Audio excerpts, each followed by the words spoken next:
Sorry, I was looking at the waiver wire on fantasy football. I understand. How you doing?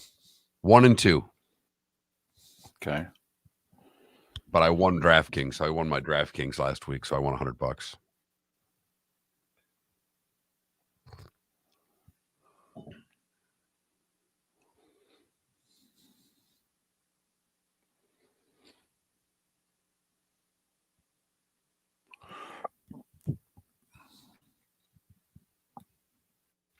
Good morning, Jim Nance.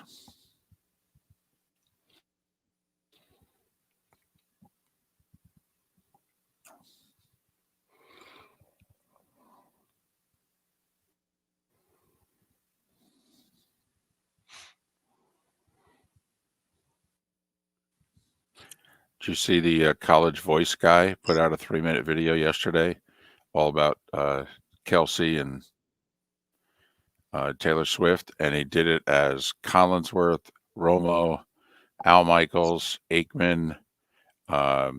He had like 6 different voices. It's pretty good.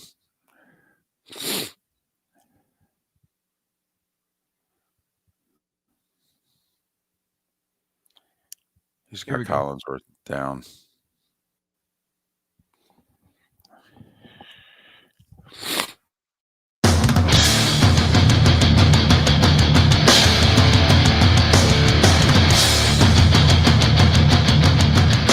You are listening to Miller and Moulton, exclusively on the Florida Sports Network.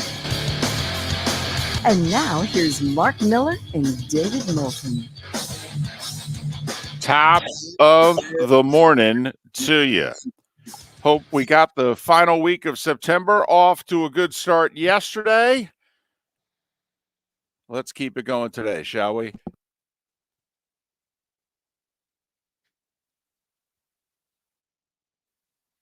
How the heck are you? Miller and Moulton, as David just broke his headset this morning. What the heck? Let's try that again. How the heck are you? Man. It's not supposed to happen. Miller and Moulton, the Florida Sports Network, floridasportsnetwork.com. You know what that looked like? Perfect timing.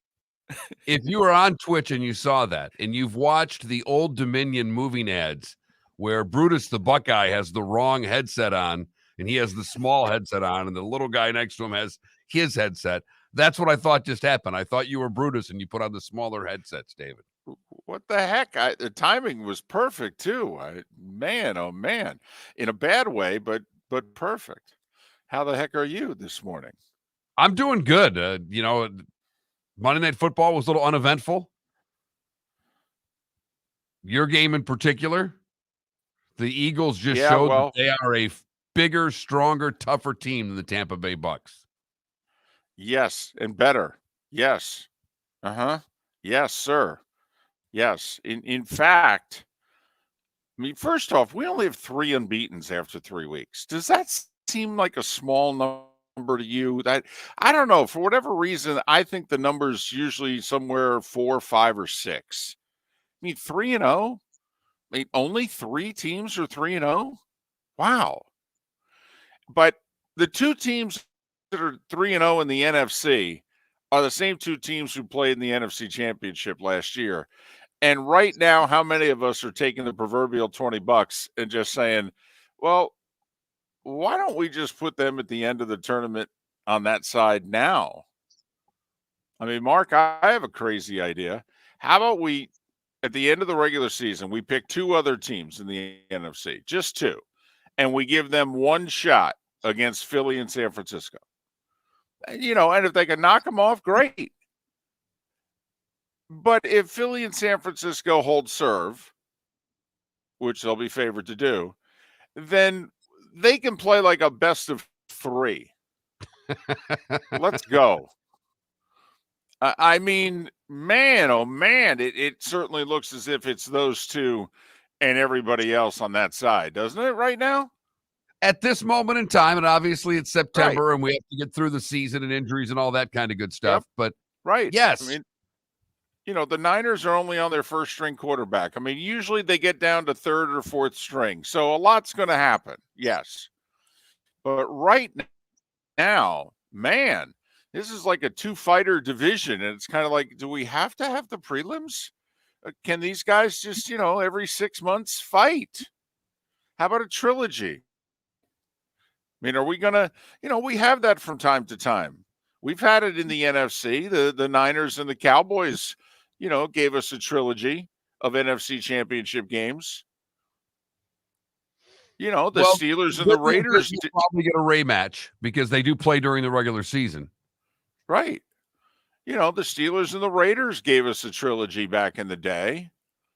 I mean, it just kind of feels. And this time, if we can get San Francisco with a healthy quarterback and just kind of let's see how they do. Let's go. That'd be fun, by the way. Talk about the line of scrimmage. I mean, if you're really into football, I mean, that would be a game. That'd be old school right there. You pick the era, those two healthy would be a game. Well, that's where you want the field pass for a little bit, just to see the physicality that would present itself with two of the best teams at the line of scrimmage that we have right now. And we're all guilty of it, including Miller and Moulton to a small degree, but I think a smaller degree than most who talk into a microphone. Because we actually have subscribed to a draft theory going back at least a decade. I mean, I'm a little more hardcore than Mark, but if Mark was the GM and I was the assistant GM, and he would be saying, who should we take? And I'm like, Mark, I don't know what to tell you. I've only scouted guys off 12 schools. Okay, because, this is where the best players go, so I'm scouting them. And he would go, yeah, but there's other good players. I'd go, yes, I know, and we'll let the other 31 teams take them.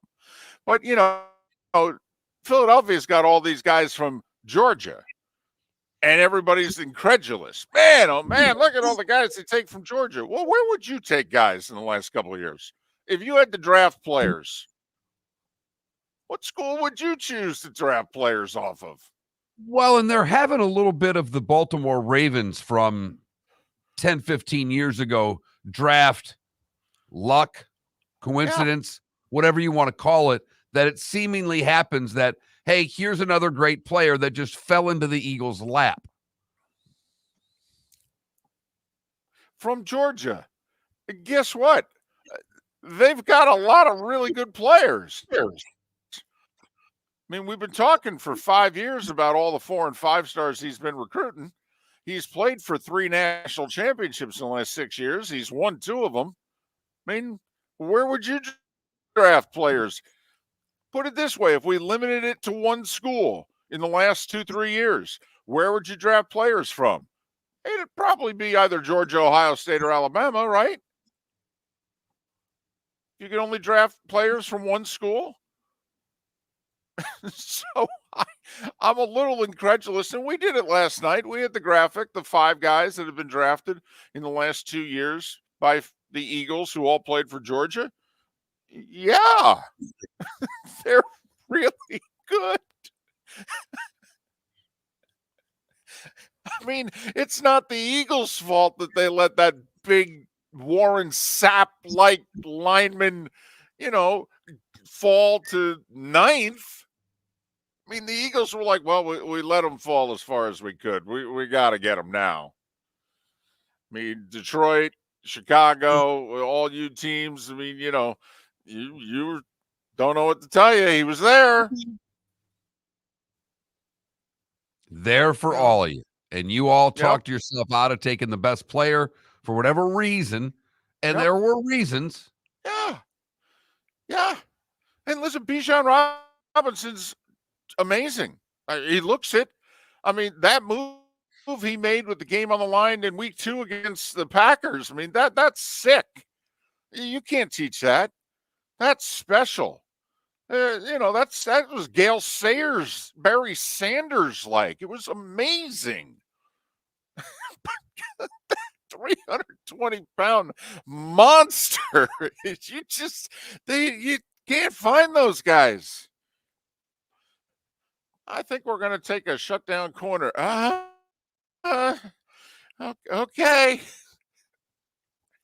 I don't know. How about the big guy from Georgia?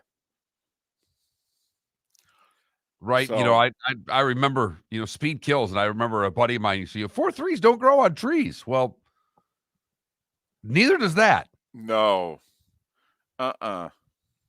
Neither does that. No. And, this is what we talked about all off season. And the Bucks got a heavy dose of it last night. This is why I was trading Mike Evans. This is why I was looking into trading Devin White and or Vita Vea, and because there's the difference between winning the NFC South and then there's a difference between contending. And as an organization, you have to make a decision. Is it important to us to seriously try to win the NFC South and just get in the tournament? And yes, at some point we are getting drilled. We are a long ways away. But there's many steps along the ladder, and I want to try to climb as many of them as possible. And that's fair. That's fair. And Mark, you kept saying to me, David, Bucks struggle to sell tickets and, 3 straight playoff appearances. I just can't bottom out. That's fair. That's an organizational decision. And Mark, right now, $20. Who's going to win the NFC South? We have no idea. Exactly. Exactly.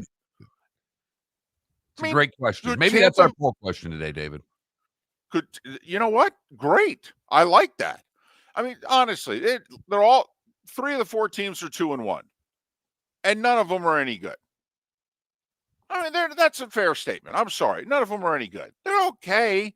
They've got good attributes, but I mean, none of them are good teams. One of them's just going to be good enough. I mean, would it really surprise you if Tampa went into New Orleans and won Sunday?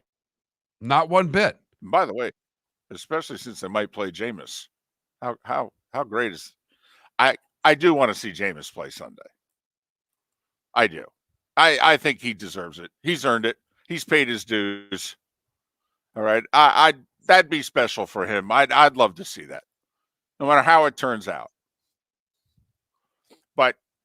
But last night was on full display of, okay, this is the difference between winning the NFC South and where you were 2-3 years ago with Brady and the gang. There's a canyon in between winning the NFC South and contending to win the NFC. And I don't care what color pewtered glasses you were wearing last night. When you watch that game, there's no even diehard Buck fan that can look at that and say, we're close. I mean, that's the other part of it. That game, 25-11 or whatever ended up, never seemed like it was close. Ever. No. I mean, before the Bucks put together their best drive and scored their touchdown and 2-point conversion to make it a 2-score game mid-fourth quarter. Before that nice little, however many plays it was, 75-yard, 4-minute drive, the Tampa Bay Bucks had 99 yards of offense, and the Eagles had 406. That's the way the game looked, too. Yeah. Yeah, I mean, there was, it wasn't quite Penn State, Iowa, but it was in the area code. It was. So, and that's not a knock on Baker or anybody. That offensive line, that's an average offensive line against maybe the best defensive front in the league. That's an above average that's a good defense that Tampa has. That's a good defense going up against maybe the best offensive line in the league. Miller and Moulton. A lot to kick around from last night. David Samson in 45 minutes.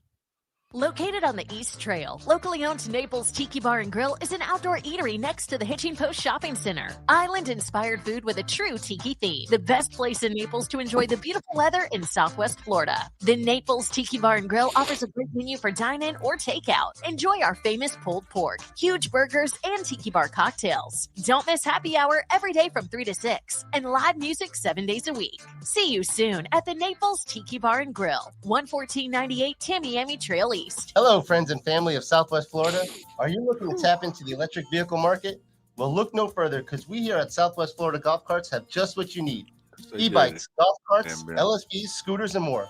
Come down and talk with one of our experienced sales reps, have a soda and a smile, and you could be cruising the streets in your new EV today.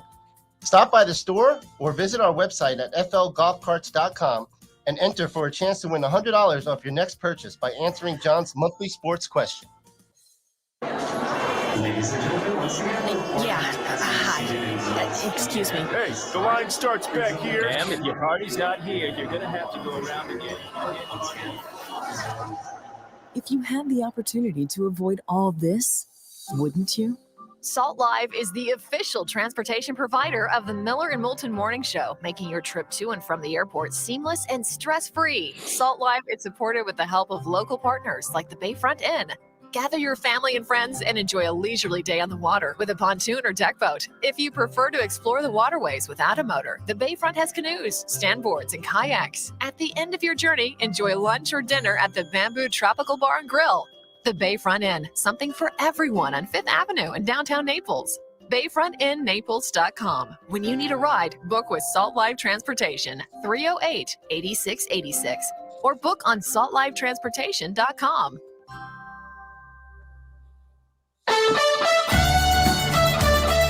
You were listening to Miller and Moulton on the Florida Sports Network.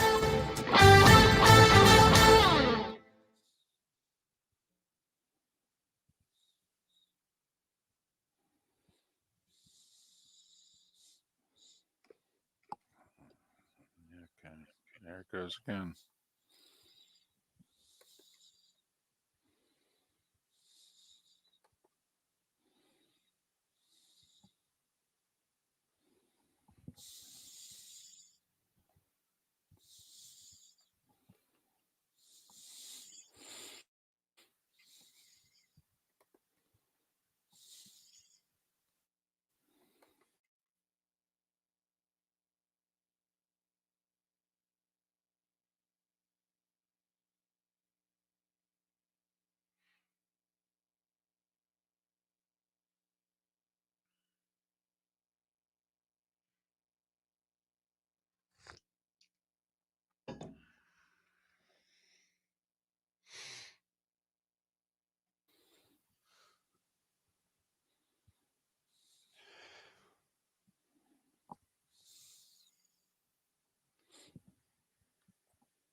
I switched from the hotel to my MiFi because the hotel was full everything, which it wasn't yesterday. And then sure enough, we did the first segment, and then during the break it went from, 4 rings all the way down to 3. And I'm like, okay, getting off it now. Yeah, connection was not very good the first segment.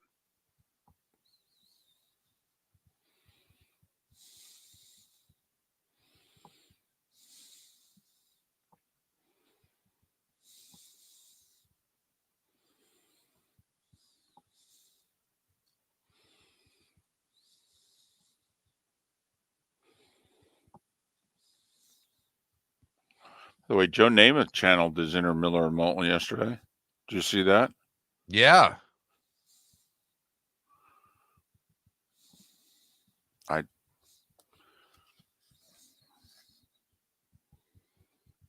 I don't think it's controversial. I think he's 100% correct.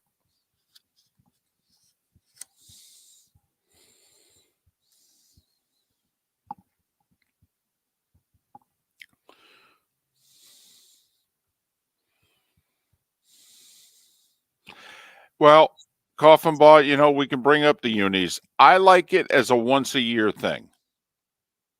I wouldn't want the all-white and the white helmets with the stripes all the time. I would want it as a one-off. They're awful.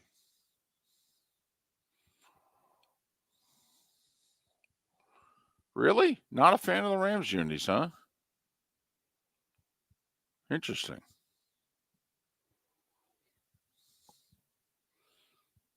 I love the old Rams helmet. I have to admit, I love the helmets of the 70s more than the helmets of today.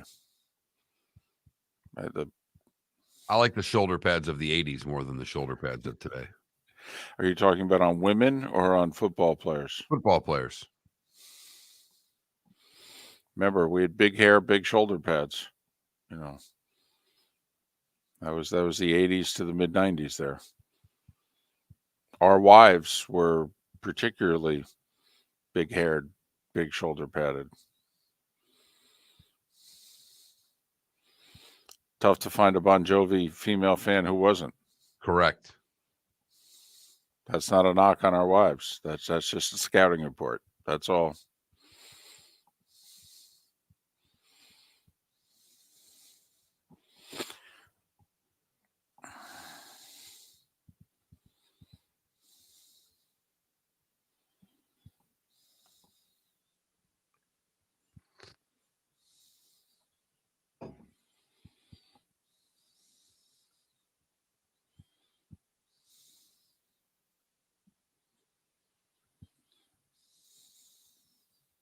Ten seconds.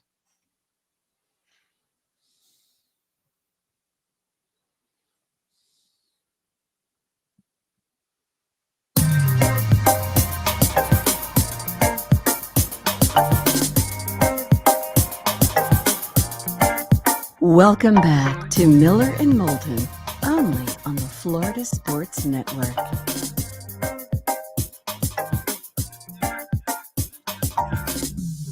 "21 minutes past the hour, top of the morning to you. Miller and Moulton, Florida Sports Network, floridasportsnetwork.com. Thanks so much for being with us. David Samson in 40 minutes time. Pat Kirwan to talk all things NFL in our 8 o'clock hour. Once again, it needs to be pointed out. Nothing but winners this week. Nothing. Lee Sterling, 3-1-1. He was on the Eagles -5 last night. Mark Miller, third straight winning week, 3-1-1. The pushes for Lee and Mark were both Notre Dame +3. And I just had an out-of-body experience, 5-1-1, 3-0 in the NFL. My push was Army in 13 against Syracuse. They lost by 13. Had a chance to kick an extra point late, went for 2. I know the scoreboard said they had to, but I digress. So, think about it, Mark. Do the math. Take the pushes out of the equation. We're talking 11-3. 11-3 against the number on this show this week. Yeah, you got to give us a little something for the effort there. Well, and David, your week was so good it got you back to 500 for the year. Now, this is where, if I was smart, which we all know I'm not, if I was smart, what do you do, Mark? You stop chasing. I was chasing last couple of weeks, and I caught up. Back-to-back winning weeks, I caught up. Right? Now, this is where your pocket is back to where it was when you walked into the casino, when you walked into the track. And so now you go back to betting responsibly, right? Hell no, I'm on a roll. Why am I going to slow down now? And that's why they keep building bigger and more things, because people like me, yeah, they got me. Yeah, exactly. As Art says, I'm going to ride that train. Damn, ride it. I'm the conductor right now, baby. Let's go.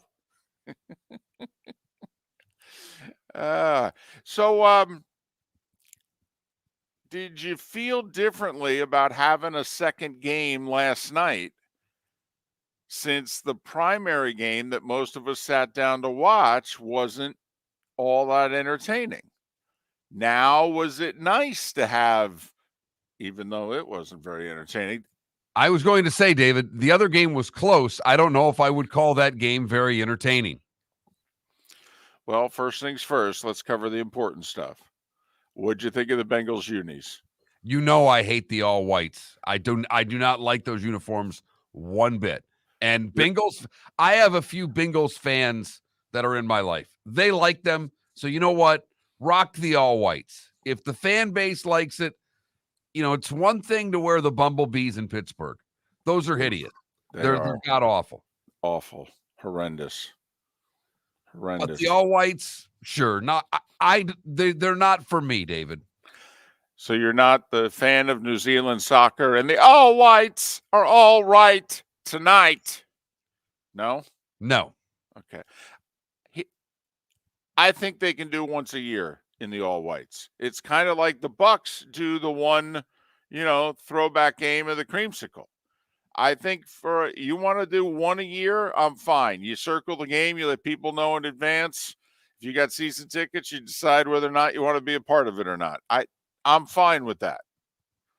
But I would not like that to be the uniform change.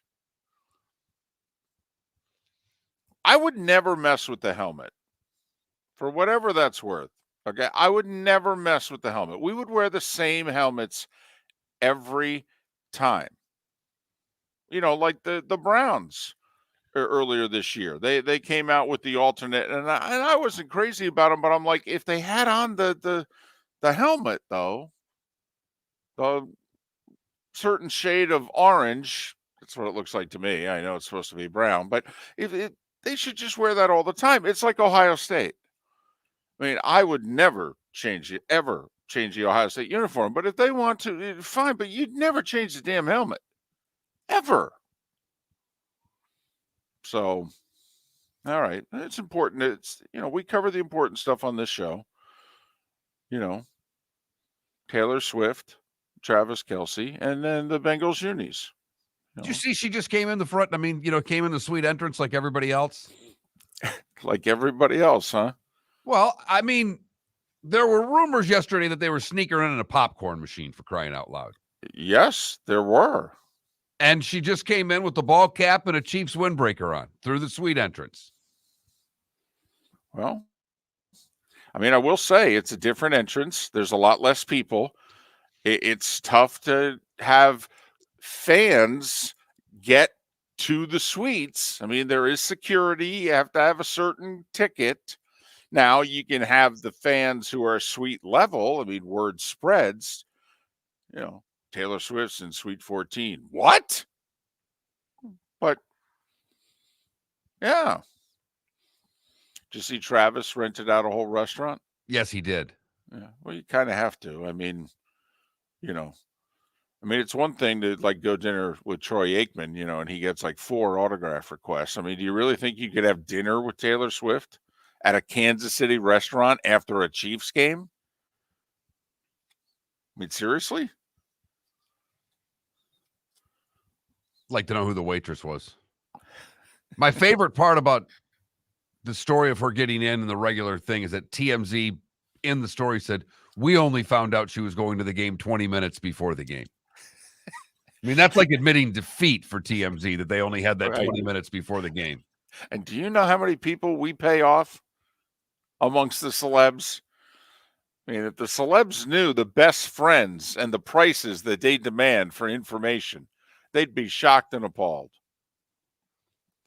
But so the Bengals saved their season. And, the Rams are who we thought they were. And so are the Bucks. The difference is that the Bucks can still win the division. Did you see that one hit that Baker took? I thought he killed him. Honestly. I thought he just devoured him and put him into the dirt. Wow. That's a tough guy. He is, and he's at best average. That's what he is. So you're not willing to go above average? No. Okay. Fair enough. No. He's average. All right. Now, How would he look if he was on the Jets? Huh? Huh? They'd kill for average, David. Just What they have is so far below average. he's not an NFL quarterback. No. No. I don't know how the coach can just keep coming out and saying what he's saying. I mean, at what practice do you think there's the mutiny this week? Honestly, today. Off day today. Yesterday, there's treatments. There's tomorrow's practice, the first practice of the week, the Wednesday practice. Well, no, I actually thought you called it correctly. I actually thought Quinnen Williams and a few guys would show up on their day off and just say, this has to change. No way. We're not. Nope. I know you're in a tough spot here, Coach. Don't care.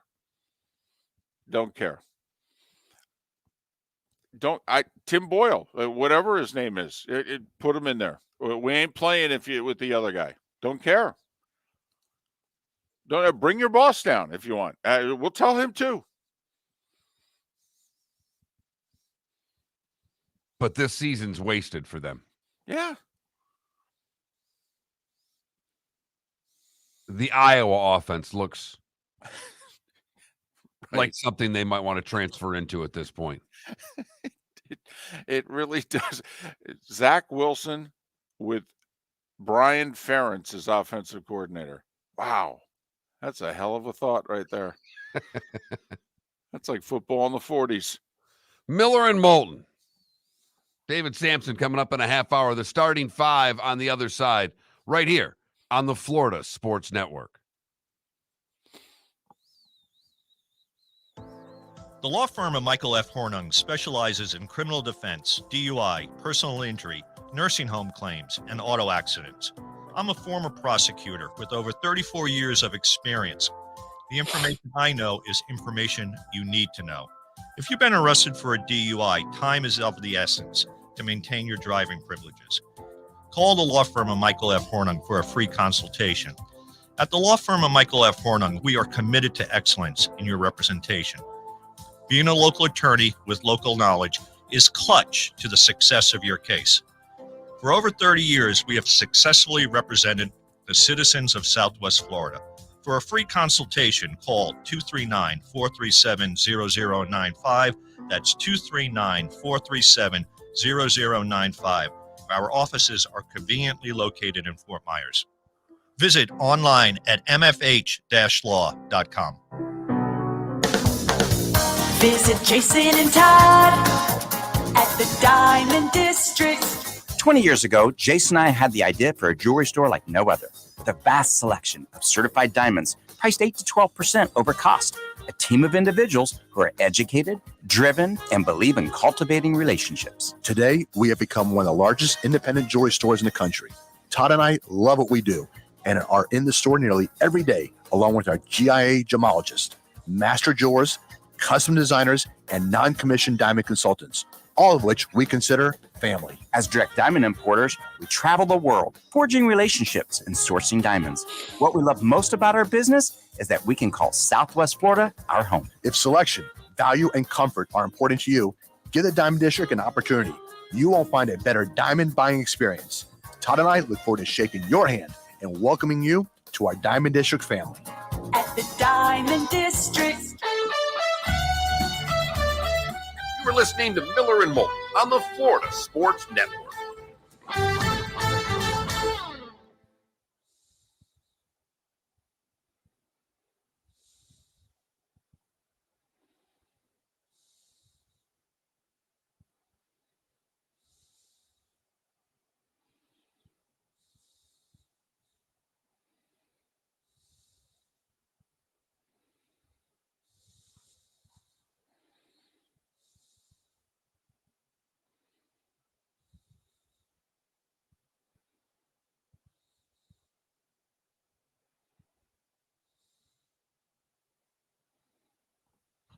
Everything all right?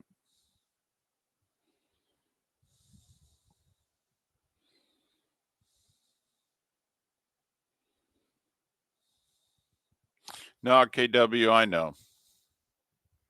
I know, but I can handle being down the juice.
We'll skip the play of the day. Philly's sick. Okay.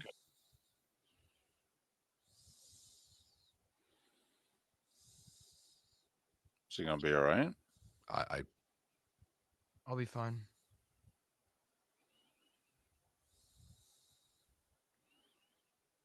I don't know if it's something that I ate. My stomach feels like it's about to explode. Sorry about that. I know. I don't know what the hell is going on.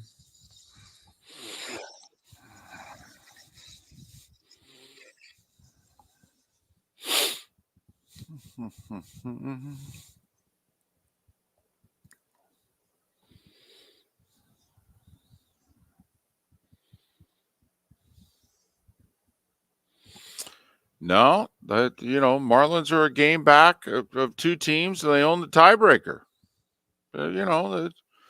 Tell you, I'll make you a bet, DC. If the Marlins.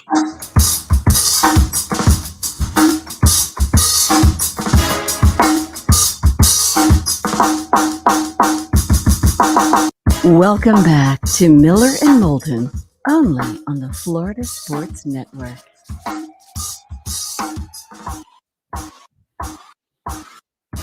"22 minutes till the top of the hour." That's when David Samson joins us on the Tuesday edition of Miller and Moulton. Pat Kirwan will join us to start the 8 o'clock hour.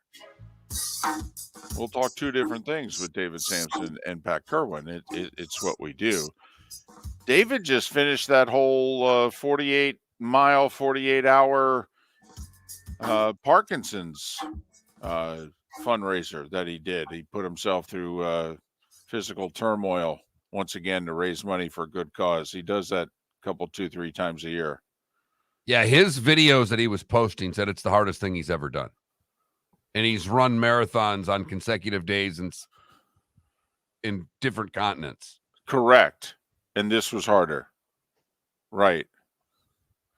Yeah. I saw the one video in which he talked about you shouldn't eat certain foods in between doing this and doing that because, well, those foods don't stay with you.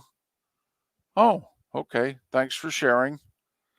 So he'll share a little more of that with us, and we'll talk a few other things coming up in about 20 minutes' time. Not a whole lot going on in the sports world yesterday, although there is a big, juicy rumor that may interest young Felipe. But time now for... The Starting Five. 5 stories you need to know. It's the Starting Five on Miller and Moulton. Here's number 1. It was a battle of 2-0 teams, and that's where they went their separate ways. DeAndre Swift nearly had as many yards as the Tampa Bay Bucks. The Eagles had 472 yards of offense, and the Bucks had 174. The rushing difference was 201 to 41. The Eagles had the ball for the final 9 minutes and 22 seconds of the game, and they had first down. So they could have had the ball for another couple of minutes before scoring. You get the idea. Philly dominated far more than the final of 25-11. That's an Eagles cover and an under.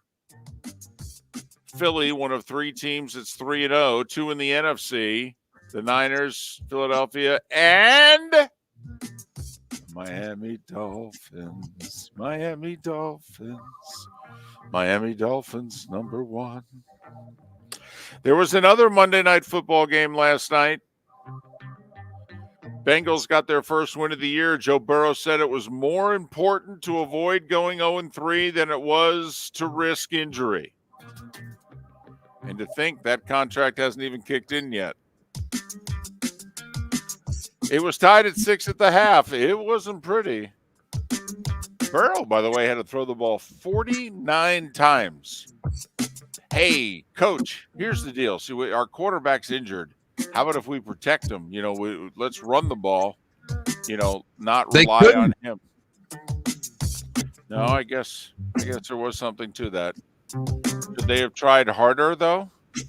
49 attempts? That's a lot.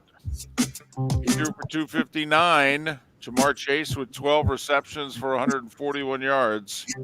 Since he did just enough. Rams with a late touchdown, but it wasn't a cover.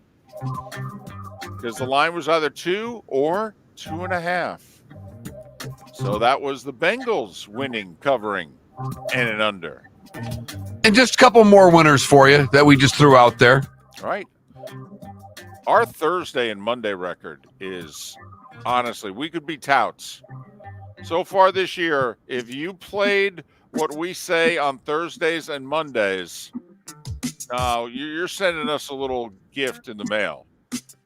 Even if it's, one of those, hey, here's a Starbucks gift card. Show my appreciation for you. What's the matter with you? What the hell's the matter with you? I don't drink coffee. I understand it, but you're acting like a gift card's not a great gift. No, it's nice. Here's your gift card. It's nice. I mean, I have to admit it. A $25 gift card to Starbucks to get you what? 3 coffees? I don't know. What would it get you at Mickey D's? Well, I'll tell you what. You line up, stack up what you can get for the $25 at Starbucks, and I'll stack up what I can get for the $25 at Mickey D's. Yeah. I'll cover your 3 coffees. Don't get that Starbucks gift card. Let's get a real card because we're 6. Let's get one for McDonald's and get stuff off the dollar meal. Yeah. That's Miller and Moulton right there in a nutshell. Hey, Jimmy G's in concussion protocol. Yeah. And in fact, tell you what, when we mention somebody in sports today, we ask the question, Starbucks or McDonald's? Hello. So, but Mark, here's the interesting thing about Jimmy G being in the concussion protocol. Did he come out of the game Sunday night? No. Did he ever go into the blue tent? Not that I'm aware of. No. So he was never checked for a concussion. He never said, man, I got my bell rung there. Why don't we, take me into the blue tent and hold up in a certain number of fingers and I'll take a guess and see which one you got. No. So that bears watching. Derek Carr is week to week. He has a sprained right AC joint in his throwing shoulder. That could mean Jameis Sunday for the Saints against the Bucks. By the way, how good would Jameis Winston look with the Jets right now? I'm going to do this all show, ladies and gentlemen, just so you know. Okay? I'm going to mention quarterbacks in their 60s and 70s and ask how good they'd look quarterbacking for the Jets right now. Honestly, Zach Wilson, Vinny Testaverde, you decide. Chargers wide receiver Mike Williams, the news came out late in the show yesterday. Torn left ACL, out for the year. That's a bummer. Did you hear about the other Chargers story, though? Cornerback J.C. Jackson? Now, we don't know if he just forgot or if he intentionally did this, but 2 years ago, while he was with the Patriots, he got a speeding ticket. And it wasn't 55 in a 35. It was doing 100 miles an hour. And, they're like, listen, that's reckless driving. And he got sentenced, Mark, to a $600 fine, and he had to take a 4-hour driving class. We've all been there. Yes. I think many of us have. You either get too many tickets and they make you take a class for insurance purposes, or you just don't want the points. You get right. a ticket and they'll wash the points if you take the class. Yeah. And so, that's what he got. Well, he's no longer with the Patriots. He's with the Chargers. And anyway, he was supposed to appear in court last week.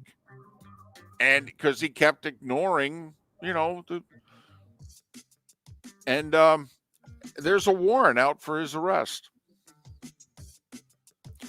All right, very quickly. I'm delivering for Domino's in Scranton, Pennsylvania. And I get pulled over by a cop. And it's weird. We were stuck in traffic. I wasn't going anywhere. He was sitting behind me for a couple of minutes. He must have run my plate. All of a sudden, the lights go on. I pull over. He pulls behind me. I thought he was, putting the lights on to go around us. He comes to the window. He's like, license, registration. You're driving on a suspended license. I'm like, what are you talking about? Okay. Apparently, I'd gotten a ticket like a year or so earlier. I moved. They don't forward that mail. So, of course, I never paid the fine. And so, yeah, he's like, I got to take you in. I'm like, handcuffs? He's like, well, I won't handcuff you, but I got to take you in. So I don't know, if it's J.C. Jackson just going, the hell with it. I'm a pro athlete. Or if, Mark, when you move, they don't forward your mail for official stuff like that. Just saying. College football, Michigan State. He's still the head coach, Mel Tucker, right?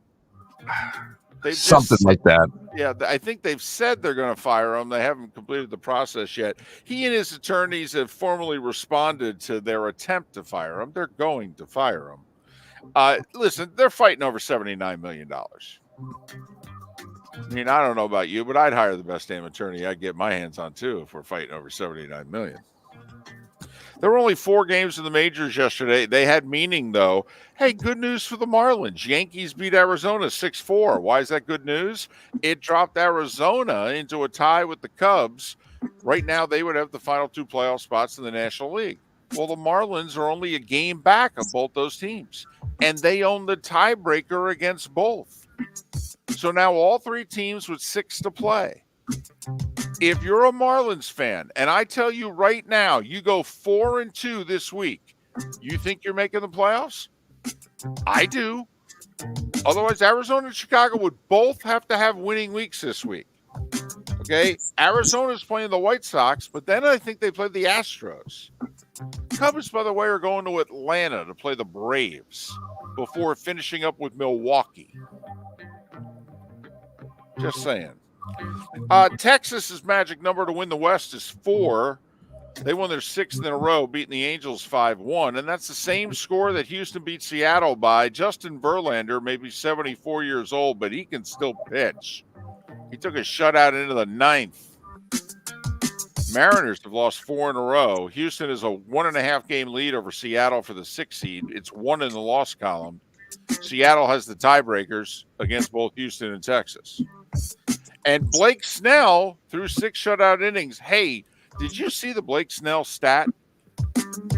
He's made 30-plus starts this year. How many innings has Blake Snell thrown past the 6th this year? How many innings?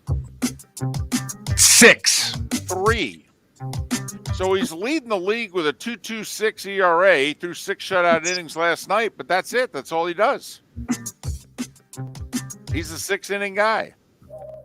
But he makes every start, and he's one of the 5 best pitchers in baseball for those 6 innings. Would you pay him $25 million a year for 6 innings 30 times a year? Yes. Okay. Well, we're going to see. He's going to be a free agent. And he's going to get it. And the Giants, when he was out of the game, scored 2 in the 8th and beat the Padres 2-1.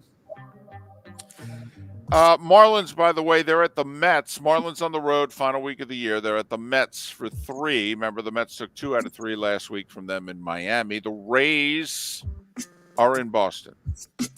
USC men's basketball coach Andy Enfield conducted his first practice of the year without Bronny James.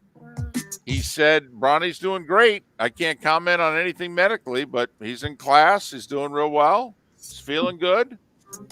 You know, we'll have more at 6, 7, and 11 here on Eyewitness News. And, Mark, we're all waiting for the Department of the Interior to respond to the West Flagler motion, and we're waiting for the D.C. Circuit Court to rule. Could be today. And if the motion gets denied, and the expectation is that it will, then we are waiting on 2 things. How quickly the Seminole Tribe Sports app is launched, and if and when the Supreme Court will hear this case. Many legal experts think they will. I mean, it's only changing federal gaming laws involving the Native Americans. I mean, it does seem like a case that would interest the Supreme Court, but, you know, what do we know? We've just watched a bunch of Law and Order. And at 8 minutes before the hour, that was the Starting 5 every weekday morning at this time on Miller and Moulton.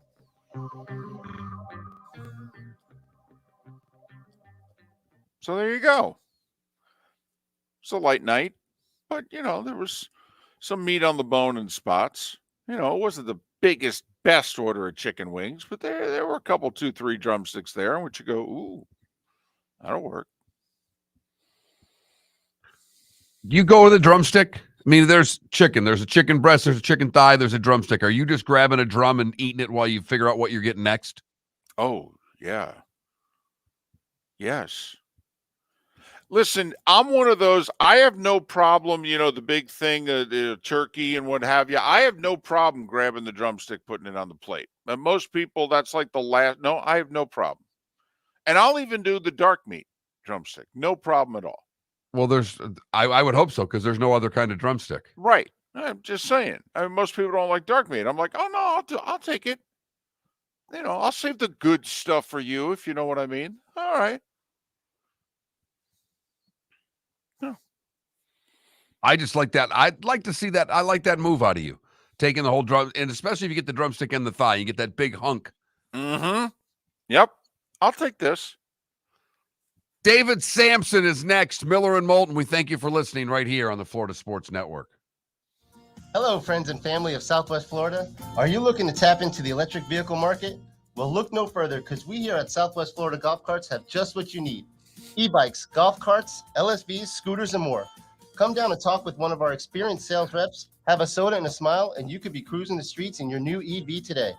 Stop by the store or visit our website at flgolfcarts.com and enter for a chance to win $100 off your next purchase by answering John's monthly sports question.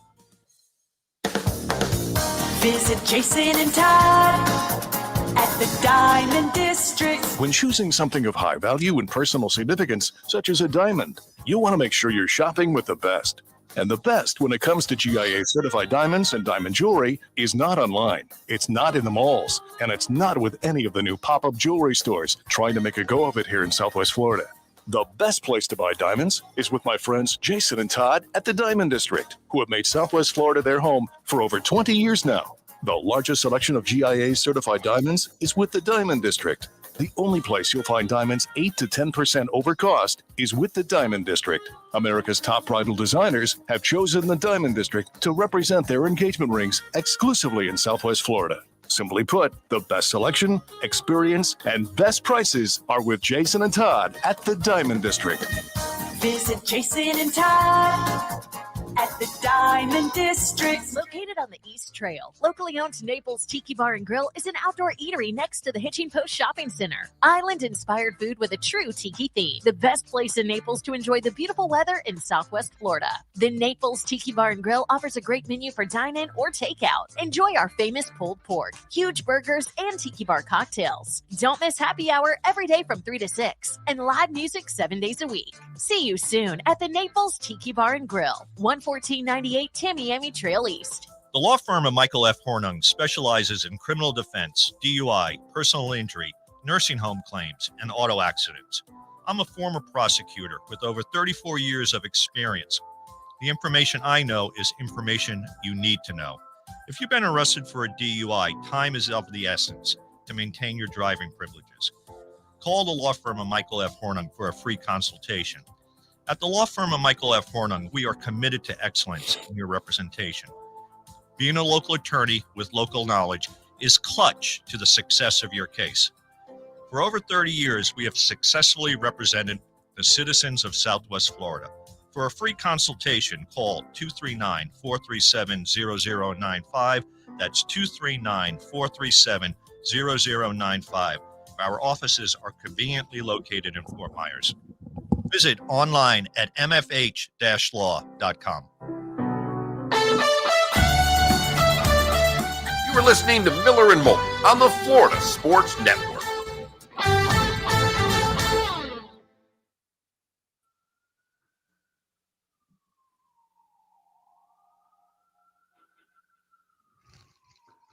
Morning, David. Good morning. How are you? I'm good. How are you doing? I am good. Thank you. Congratulations. Oh, thank you.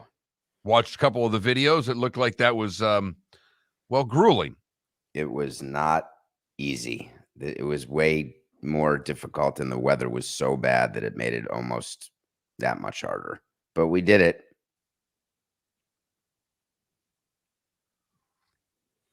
Very impressive. Thank you. Appreciate that. I mean, it's not, getting Taylor Swift to come to your game impressive. Listen, one can only dream.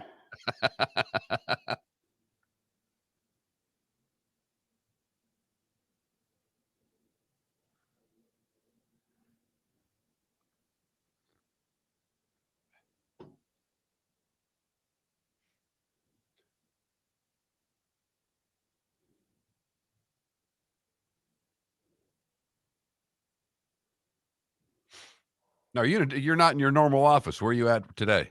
I'm in the city because I'm heading to Miami to film something over the next 2 days. So this is my apartment.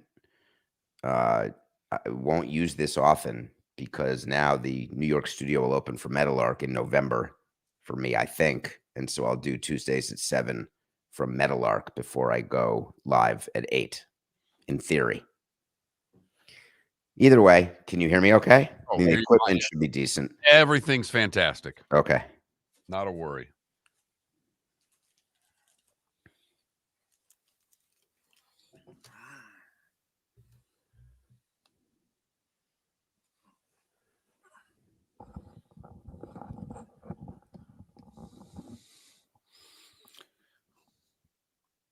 How you holding up? I am just fine. Thank you for asking. I'm still definitely tired and sore, but other than that, I'm good.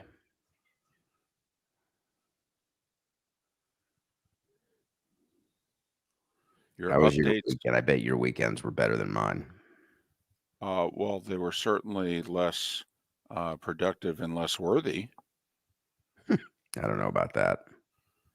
What are you talking about? You raised thousands of dollars to. We got about $150,000 raised. I mean, that's which was amazing.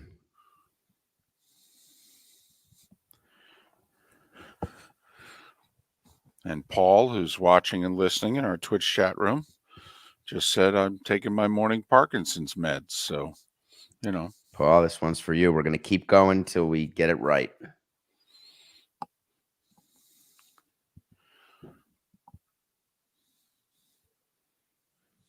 Now, Paul did say that, you know, what you did is more important than Taylor Swift. I mean, you know, we could discuss that. Could we discuss the number of areas and places where my chafing is? I'm sorry. Hello? Cornstarch, David. I'm telling you. Hello? Is this on? Hello? Are we live? Wow. You know, that could become a nickname, you know. David Chafing Samson. God. I'll stick with it.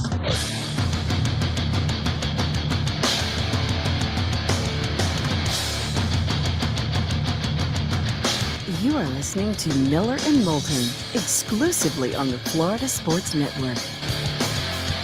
And now here's Mark Miller and David Moulton. Tuesday, 7 o'clock. That means David Samson. He of the Nothing Personal with David Samson daily podcast, which he records Monday through Friday at 8 a.m. live. You can hear him at least weekly on the Dan Le Batard Show. He's also part of the CBS Sports family. Follow David on Twitter/X at David, the letter P Samson, David P Samson. Tell everybody what you did over the weekend.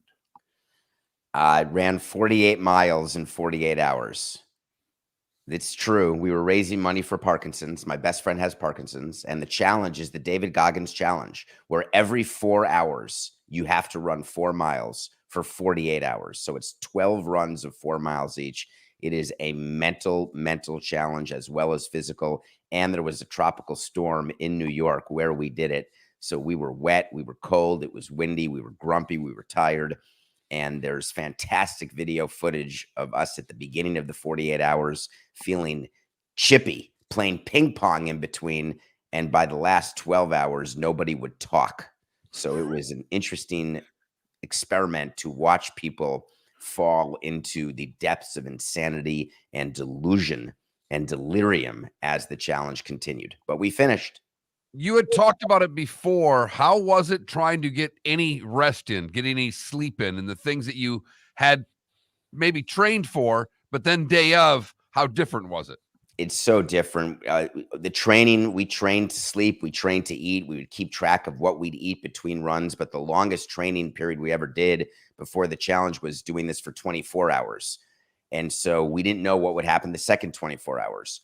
And you end up, I got sick during one of the segments because I had a tuna fish sandwich, which it turns out I'd never trained eating tuna fish, but I was so hungry, I was just eating anything I could find. And that didn't work out too well for me. Did not train in rain and wind. So I had chafing and blisters in places that I had not expected to have. But that's what challenges are. It's when you test your mental strength and your physical abilities and you just keep going when really you should quit. And that's what everyone who has Parkinson's does. They just keep going. So if they're willing to do it, we're certainly willing to do it. And you raised $150,000 towards the cause. Just quickly give out the information if people who are fans of you, because they listen and watch, and they would like to support you. It's the Michael J. Fox Foundation, and the team is Brett Parker. And there's been links on it in my bio on Instagram at David P. Samson and Twitter as well at David P. Samson or X. And just anything you do for Parkinson's, just know how hard it is for people to not just live with that, but to realize that they're going to keep living and keep going and keep trying. And that is the most amazing thing. My best friend, Brett Parker, did the challenge. He does epic stuff every year.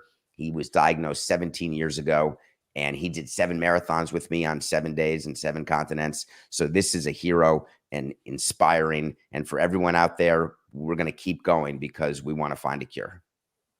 No transition that's really easy from that to get to sports, but I will say it is that time of the year in baseball. The keep trying part is right there. Here we are. Just how difficult is it? You've been through this before, trying to get the horse into the barn as the Diamondbacks and the Cubs and the Marlins all battling for a playoff spot. Same thing going on in the American League. Just how tough is it these last 6 days? So the team that really is at a disadvantage right now is the Milwaukee Brewers. And I'll explain that because the Brewers are going to play the 3rd wild card. And the 3rd wild card will be the Diamondbacks, the Cubs, or the Marlins, who are playing playoff games right now. Every day is the playoff intensity. The Brewers have clinched. They know exactly where they're going to be. And no matter what you say, you lose a little bit of an edge.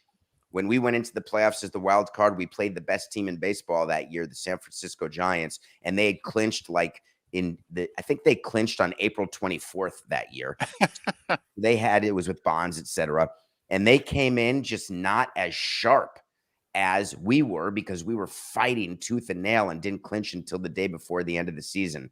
So these 3 teams, whoever survives it is going to have a really good chance in the first round, which is a wild card series when they go up to Milwaukee. But it's exciting for players. They just want to have a chance. And for teams that are eliminated like the Yankees, they are just counting the innings until they can go home on Sunday.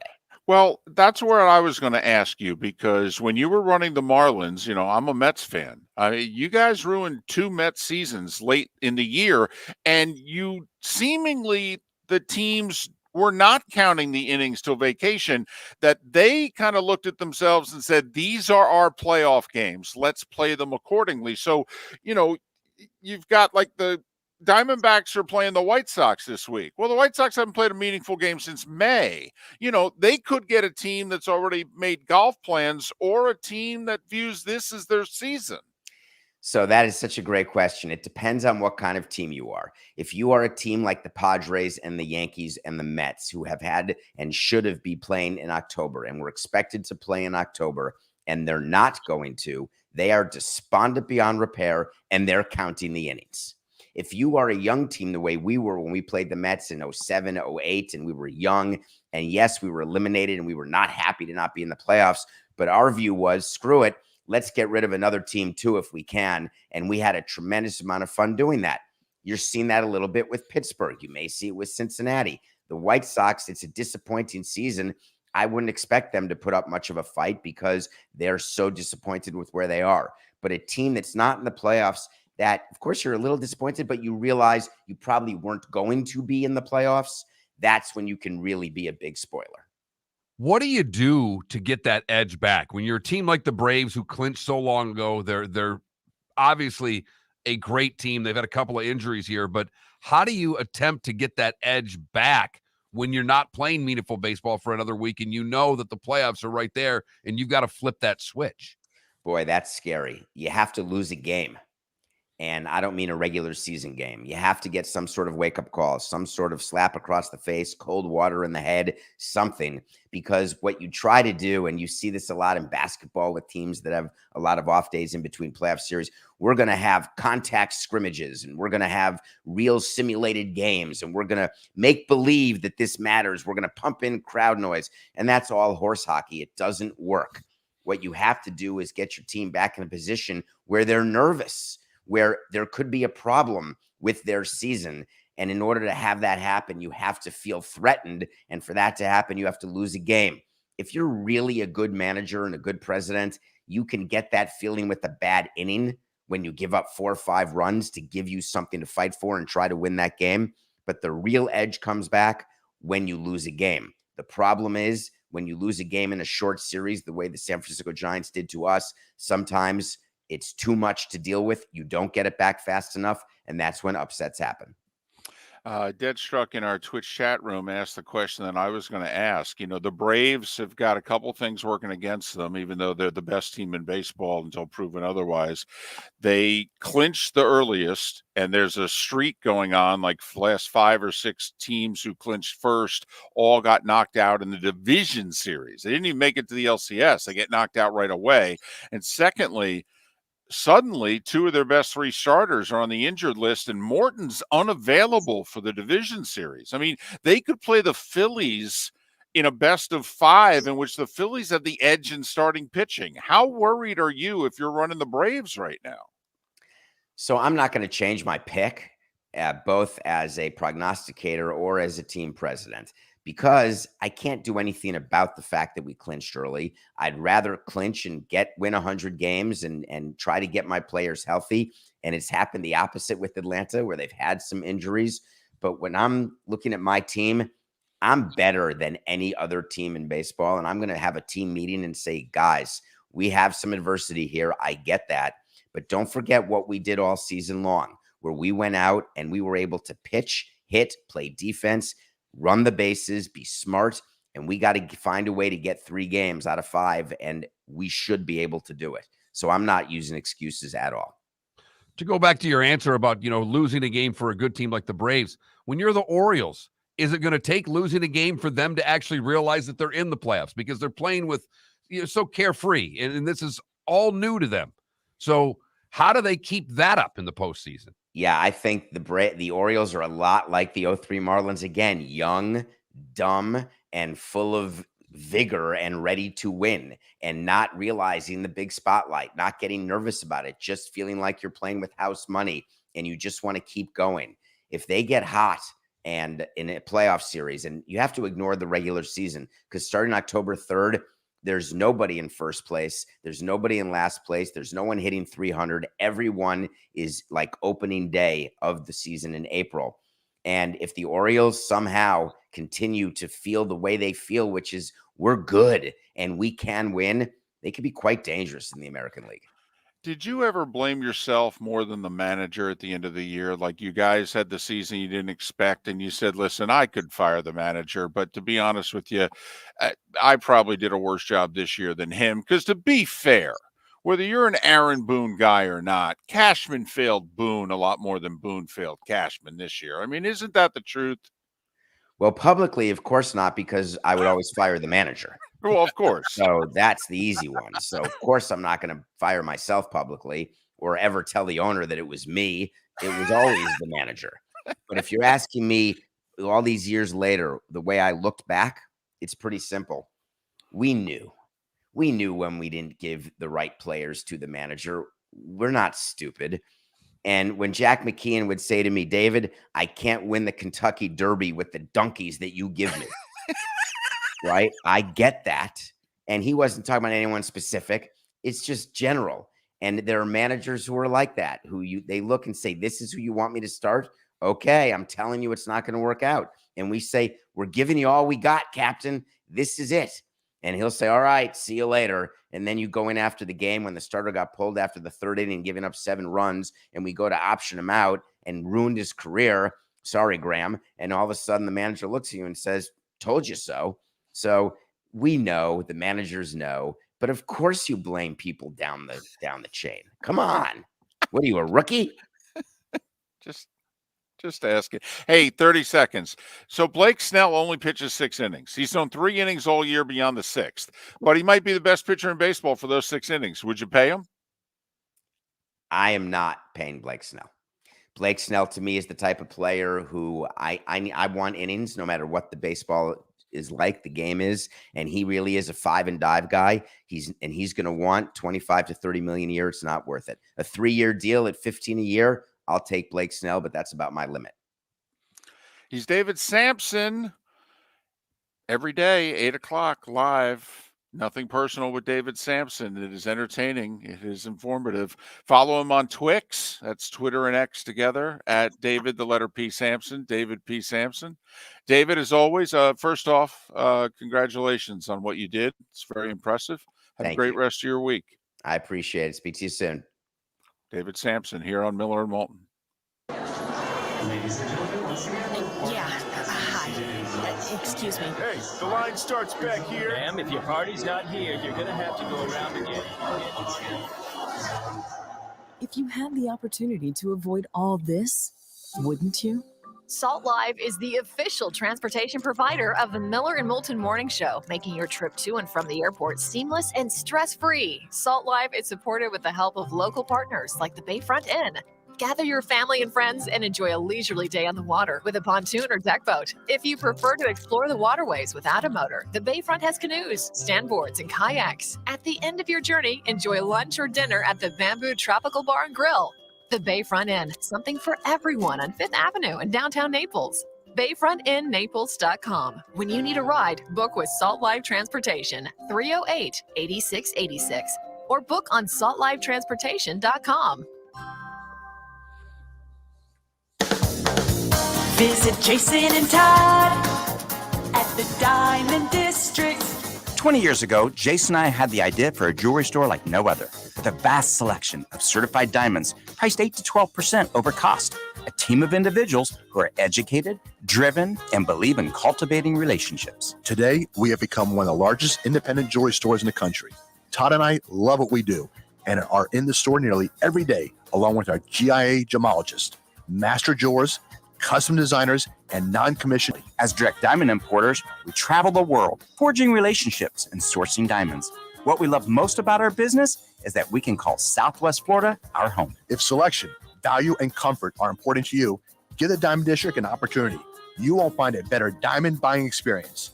Todd and I look forward to shaking your hand and welcoming you to our Diamond District family. At the Diamond District. You are listening to Miller and Moulton on the Florida Sports Network.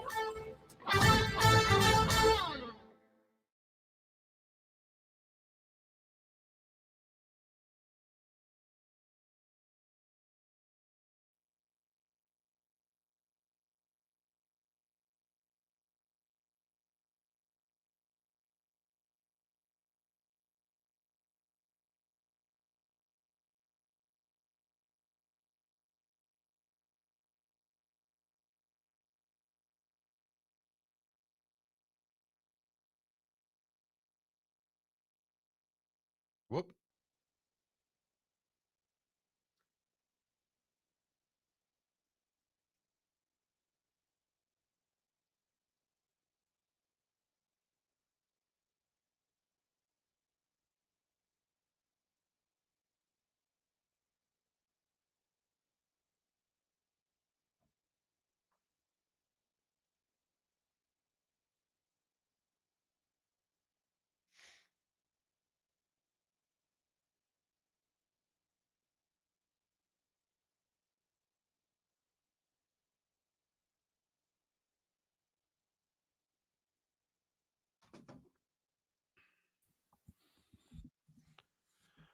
So we could do the NFC South. Who's going to win the NFC South? Or it's National Pancake Day, and we could go pancake, French toast, or waffles. Of course. Man, let's be honest. Play the hits, Mark.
Did you see the clip from Dabo's coach's show?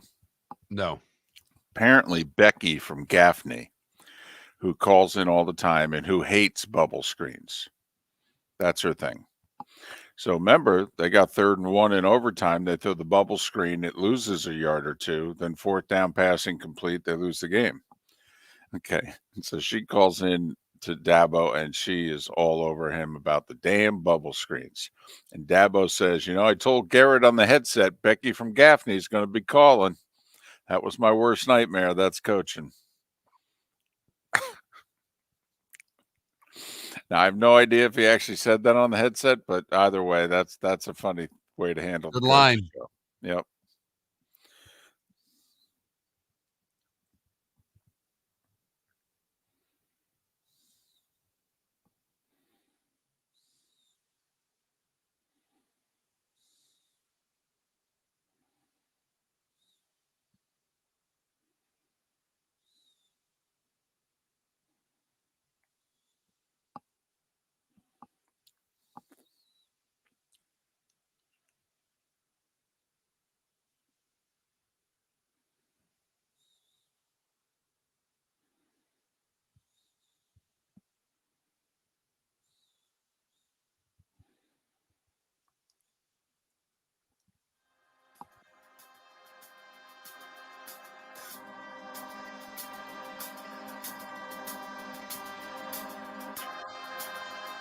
You're listening to Miller and Moulton, only on the Florida Sports Network. And now, here's Mark Miller and David Moulton.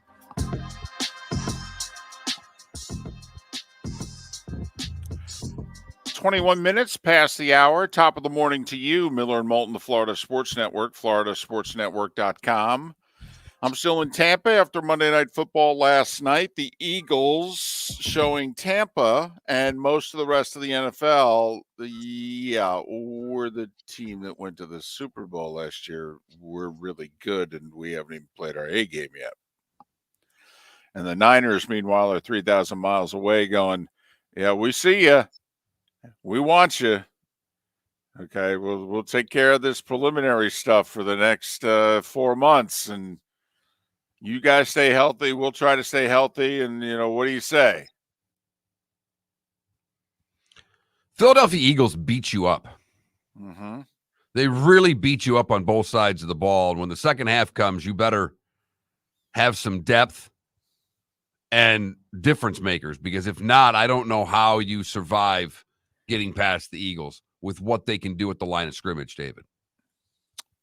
And because of it, Mark, there's actually less drives in an Eagles game than a normal NFL game. A normal NFL game, you count on 6 possessions a half. I think the Bucs had 9 possessions yesterday, at most 10. Because the Eagles hold on to the ball so long. I think in the Super Bowl, Mark, I don't think either the Chiefs or the Eagles had 10 possessions. It was very much an Army-Navy game. The drives were so long in length. Remember, Fox was totally backed up in commercials in the fourth quarter? They had to take these multiple commercial breaks that were longer even than normal because they were so backed up on inventory. And I mean, we're only talking about 5-6 million for every 30 seconds. It's not like they got to get these spots in. And they actually didn't get all their commercials in the Super Bowl. And that's the type of game the Eagles play, Mark. I mean, they're that fighter. I mean, can we date ourselves here? They're Duran, they're Hagler. They pound you. They get inside on you. And you're in like the 7th, 8th round, and you're like, I can't quit, but I really don't want to keep fighting. Yeah, and you're going to have to be special. You have to be Ali with broken ribs to withstand this. I mean, that's the type of punishment that they can put on teams, and they do it on both sides of the ball. I mean, that's the thing, David. It's not just the offensive line that can go pound you and Swift another 100-yard plus night in carrying the ball. Is that when they go to the other side of the ball, they're coming at you with 8 defensive linemen, for crying out loud. I mean, they come at you in waves defensively. Think about how great it is to be Fletcher Cox mean, you've played what? This is your 12th year in the league? I mean, do you really want to be playing 65 snaps a game? Hell no. You don't have to. 35. I don't know. We're playing a really good team, 40. I mean, how great is that? Instead of you'll play 700 snaps in the year, maybe. Might even be more like 600 snaps. That's normally 9, 10 games. If you're an every down guy, you're going to spread that out over 17 games in 18 weeks. How great is that? So, yeah, they're just, And we talk about the line of scrimmage, David, and how good they are on both sides, but they have maybe the best set of corners in the league. Certainly top 5. They're both very good. They're different, but they're good. Offense, they've got skill guys now everywhere. I mean, this is a really complete football team. Yeah. Knock on wood, we're 3 weeks in, and unfortunately, injuries can ravage the best of teams. And we saw in the NFC title game last year, the Niners ran out of quarterbacks. Well, that's a problem. By the way, I'm not going to hold it against the Eagles that the NFL is stupid. I mean, I'm sorry. The whole push play should be illegal. It should. I mean, we could ask that one day of a poll question. Okay. Should it be illegal play? I'm adamant it should not. For so many reasons, I don't want to bore you. I think, but I'm not blaming the Eagles. The Eagles are like, we're not doing anything illegal. It's been in the rule book since 2005. Just because we have the best offensive line in the league, we got a quarterback who can squat 600 pounds. I got 3 tremendous blocking tight ends. I can line 1 or 2 of them up in the backfield and do the pushing. Ain't our problem. Change the damn rules or shut up. But I mean, honestly, Mark, if they really wanted to, and they didn't every single time last night, but if they really wanted to, when you get to 3rd and 2, they could run that play twice and move the chains every time. I mean, think about when you're playing them. It's not 1st and 10. It's like 1st and 8. Yeah, you better have them 3rd and 3 or 3rd and 4. Because if not, you basically have told them they're getting a first down. And even 3rd and 3 is borderline for them running that play twice. Now, they didn't do it every single time at 3rd and 2 last night, but if the field position's good enough, they could run that play 2 times in a row. They could. I thought the Bucs defense got one bad spot. They had a 3rd and 1. I thought they stopped them. I know they would have had 4th and a foot, and we all know what would have happened. Okay, but I mean, basically, they get at least a yard every time they run that play. How could they not? By the way, where is the people you talk to on that play? Nobody likes it. For so many reasons. First off, and it's awful for television. A, it looks awful. It's a rugby play. It doesn't look like a play. It's not an entertaining play at all. B, the networks actually need more punts. They need more possessions. They need to take more commercials. The Eagles moving the damn chains every single time messes the networks up. I mean, I've got the truck, as we call it, in my headset so that I can hear everything Troy's hearing. I can't tell you how many times they said, well, we're behind in business. We got to get this in. Because the Eagles just, it kept having 5-6 minute drives. That's not normal. So, no, it's awful television. There's a part of me, Mark, I mean, come on, this is a business. It's not like the NFL doesn't acknowledge this is a business. And there's a part of me in which the networks, who combined are all paying about $13 billion to televise this product, haven't gone to them and go, not going to say this publicly, we need more punts, okay? We got to eliminate this play. It looks bad, and quite frankly, we don't have the change of possessions that we need. Okay? Eliminate the damn play. Just do it for us, even if you don't care. Speaking of business, David, I am way late. There was a shape up that we've talked about on this show. We had been adhering to our show shape up, and I'm late this morning. Okay. With the poll question. Well, but just because you didn't have your morning workout in the shape up doesn't mean you can't have a lunch workout or an afternoon workout. I mean, the shape up, are we shaping up? We're trying. Well, if we have a poll question, then we're shaping up. And we have a poll question because today is National Pancake Day, David. So what are you having for breakfast? Pancakes, waffles, or French toast? Hard-hitting questions on Miller and Moulton today. Ooh. There's no bad options there, though. I'm a French toast guy. This is where I think of my grandmother. She made it for you? Thick. Oh, the thick French toast was amazing. Throw a little cinnamon on it. Oh, I love you, Grandma. And now you're hungry. You know what? I am.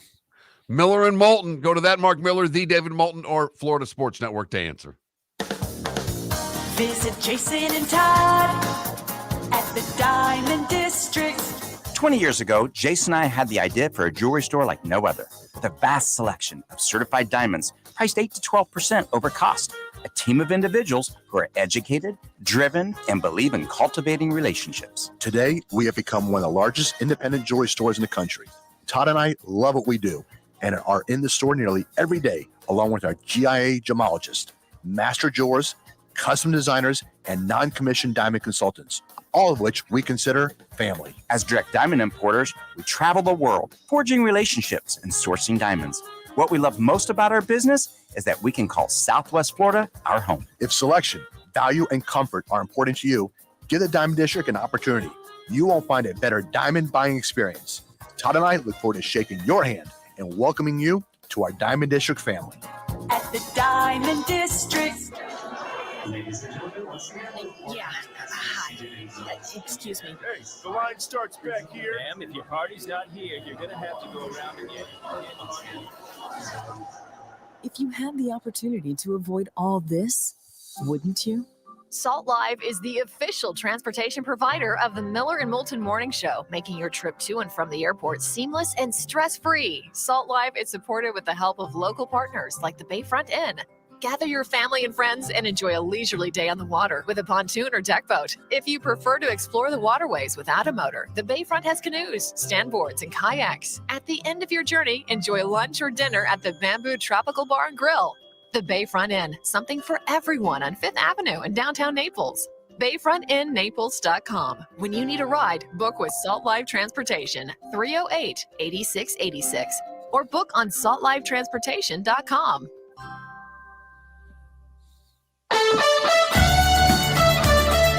You are listening to Miller and Moulton on the Florida Sports Network.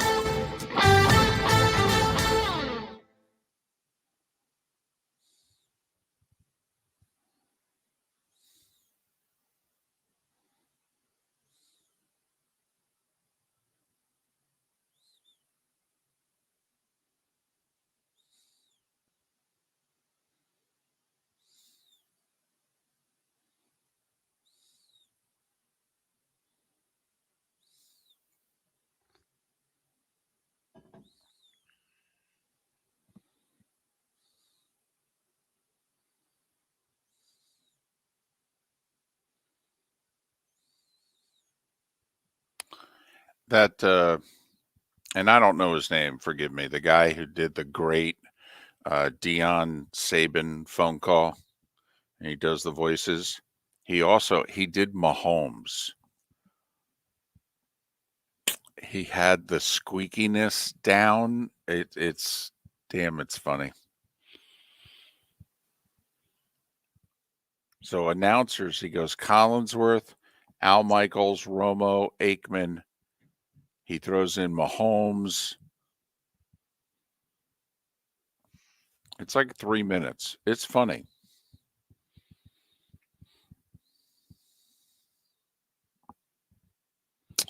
DC, what's the difference? Is Texas toast French toast? What's is it? Texas toast, just thick toast. It's thick? Okay.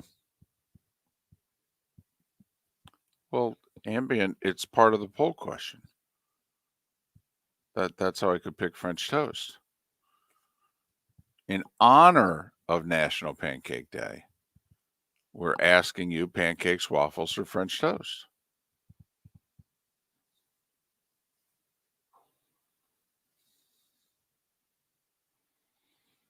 Ambient, you're taking this. Let's face it, you're grumpy. Okay, wait, Ambient, hold on. I think the Dolphins just scored again. So I understand. I get it. You're not happy. Hey, the Nuggets won the title. The Lance won it the year before. Accentuate the positive. Colorado got off to a 3-0 start. You know.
Now, Adam, you just mean like amongst fast food, they're the best, right?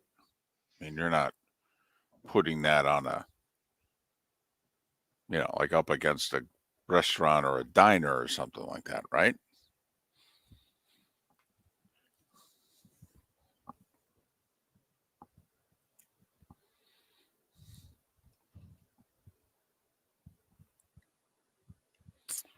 Yeah, my grandmother, big, thick bread, little touch of it.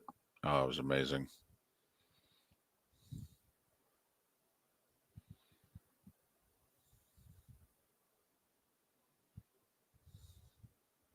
Mark, have you ever heard of that? Dipping French toast in corn flakes before cooking.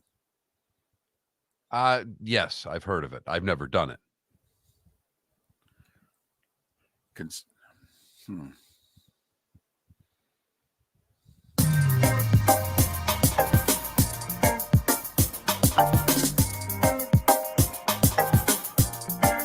Welcome back to Miller and Moulton, only on the Florida Sports Network.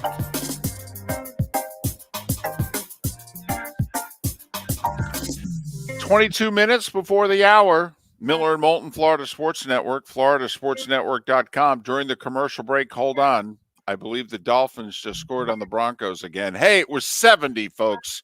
You can use it for more than a day. 70. Miller and Moulton, the Florida Sports Network. Two player announcements, Mark. I don't know if you've caught in the last 36 or so hours. First off, the speedy third-round running back from Texas A&M on the Dolphins, who scored not one, not two, not three, but 4 touchdowns. Right. After the game, he let everybody know, now that I've scored, I feel as if I can now tell you how you should be pronouncing my name. And we all thought it was the A-Chain. A-C-H-A-N-E. I mean, if you look at it, what would you think? A-Chain. Like A-Train. It's take the E off. Silent E. A-Chan. So if he keeps scoring 4 touchdowns, we got to come up with a nickname or a moniker or something, but it's not as, snappy as A-Chain. That, you could signs, the A and then a locomotive. I mean, So maybe he should change it for the fans. Well, I was just thinking marketing. I mean, this is where, you get your agent to go, listen, I know what you prefer, but, we could market this. I mean, literally, I could probably get you a jewelry deal. The A-Chain, A-Train, A-Chain. And if you're a running back, you need as many marketing deals as you can get because your contract life, your shelf life is not very long. Right. I mean, good news is you weren't a first-round pick, so you're signed to a 4-year deal. You can hit free agency sooner. I mean, listen, especially since one of, the Diamond District, proud sponsors of Miller and Moulton, Todd and Jason, one of them's a huge Dolph fan. I mean, if he was in Miami, don't you think he would want to sponsor the A-Chain? Doing ads for the Diamond District? Come and buy your A-Chain, 20% off. We'll give you 10% off for every touchdown that Devin scores. Huh? Come on. That's where the agent's got to say, listen, I know it drives you crazy. Don't know what to tell you. When you're 30, you'll be retired. Trust me on this. With a lot of chains, apparently. Right. And change in your pocket. So that's the first thing. Okay, it's A-Chan. All right, let's see. Keep scoring 4 touchdowns. We'll make it work. Call you whatever you want. You keep scoring 4 touchdowns. Right. Devon A-Chan. There you have it. Did you hear what Devin White had to say after the game last night? He was like, yeah, tell the Eagles we're going to see them again. We're making the playoffs. We'll see you again. It'll be different next time. Wow. Hey, I'm just curious. Did he play in the game that we watched? Whew. I love his resolve. I mean, I want a player after a loss like that to say, we're going to see you again, because he was smart enough to realize that that's a really good team that they played last night. And it's actually complimentary towards the Eagles and saying we're going to get better. Yep. We're going to win our division. We'll be there. We'll see you in 3 months, 4 months. Don't get comfortable. We're coming. May have to win a playoff game to see them, because they very well could be the number 1 seed. Right. With the bye, but okay. Yeah, that's all right. He just said we're coming. We'll see you again. Okay. All right. I mean, it could be just like last year. You win the South, you're the 4 seed. You play the Cowboys, the 5 seed, at your place. See if you can do better than last year. Yeah. All right. So you're liking to win that division, David. So you're liking what Devin White had to say, though. I do. I've got no problem with it. I mean, I'd rather that than, well, this was all. I mean, they did whatever they wanted out there. Did you see the way they ran the football? And when they didn't run it, they could throw it however they wanted. And that apparently wasn't even their A game. Well, it wasn't. Hurts had the flu. Yeah. Apparently a bunch of players did. It was their flu game. Well, you could see how weak they were. I will say they did have like damn near a bye week before the game. I mean, they played 2 Thursdays ago. I mean, it is the advantage if the Giants have one, because we don't know if they're a good team, that they will have next Monday night when they play Seattle. I mean, they will have played, they'll have 11 days to get ready for the Seahawks. They'll need them all, but that's besides the point. So that was a well-rested Eagles team. Apparently flu-ridden, but well-rested.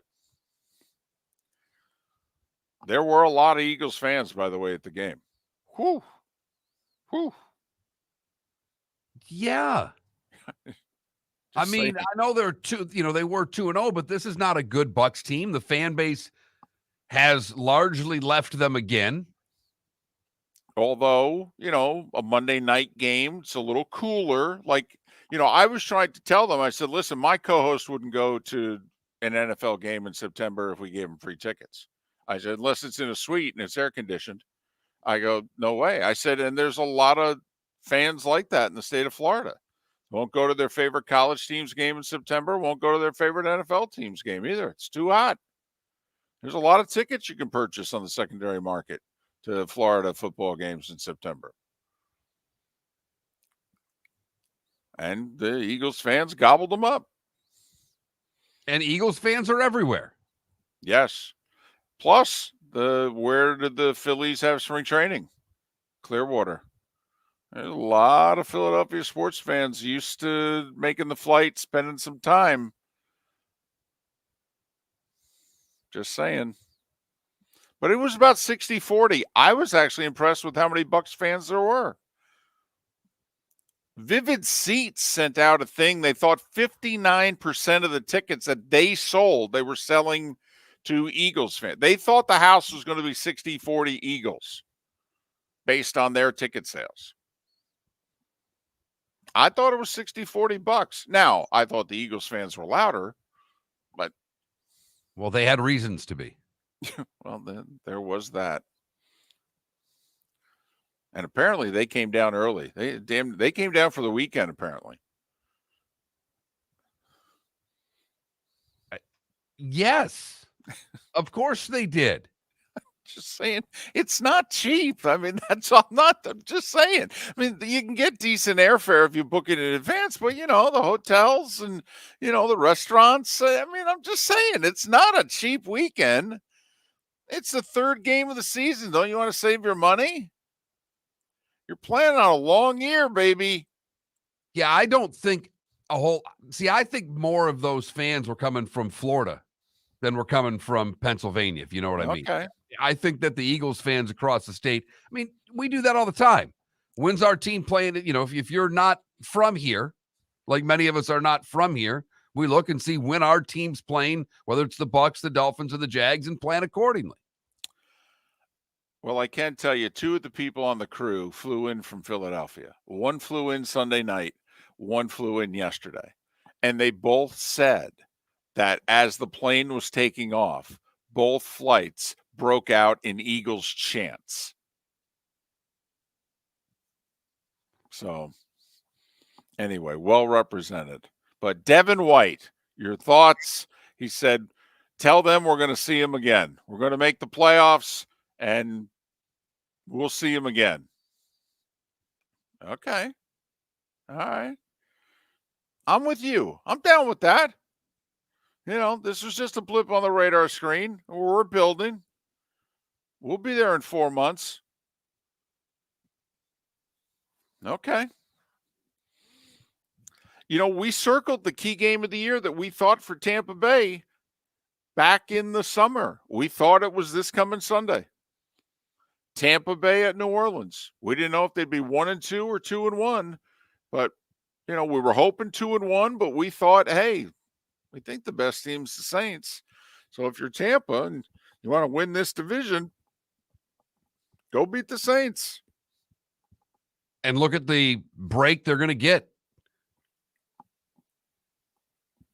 Because it looks like Carr's going to be out. They're going to play the Saints without their number one quarterback. With Jameis. Come on. How can you not enjoy this story if you're a sports fan? The team that drafted him first overall, kept him for 5 years, and said, get out of town. We have no interest in keeping you. We just hired a new coach. He said he'd retire before coach you for another year. You go to New Orleans, and they make you the starter. You get hurt. You haven't been the starter since. That's after you sat for a year behind Drew Brees.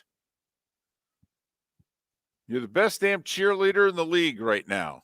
There's video out there about what a great teammate you are. You've played like 3 games in 3 years. And you get a start against the team that drafted you and shipped your butt out of town? I mean, unless you're a Bucks fan, you got to admit, it's tough not to be rooting for Jameis Sunday, right? Dress rehearsal for the Jets. I mean, he plays well enough, he'd get himself traded to New York. You had to go there, didn't you? I have behaved myself so well for nearly 2 hours. Are you really going to go there today? You know how I feel about this. Well, I took a glance at the standings, and here we are after 3 games, and I'm going, there are teams that are done for. And yet there are some 1 and 2 teams that I look at and go, well, they're not done. They still are right in this thing. And you look at the Jets at 1 and 2, and they're done. Yes. They shouldn't be done. They shouldn't be done at all. But they're done because of their management. Their GM and head coach are the reason that they're done. Not because of their record. Not because of the injury to Aaron Rodgers, by the way. They're done because they are not willing to admit what everyone knows the truth to be. This is like not having enough money to pay your household bills. And everyone in the family knows we don't make enough money. We have to make cuts. We can't pay our bills. And somebody stands up at the table and says, "We're not changing a thing. Yeah, we're going to pay our bills." And you're like, I got the list right here, the left column and the right column. Left column can't pay for the right column. No, we're fine. We're fine. We're not changing a thing. Not cutting nothing. Well, are we picking up an extra job or two? No, we're fine. I didn't know a congressman was invited to our table.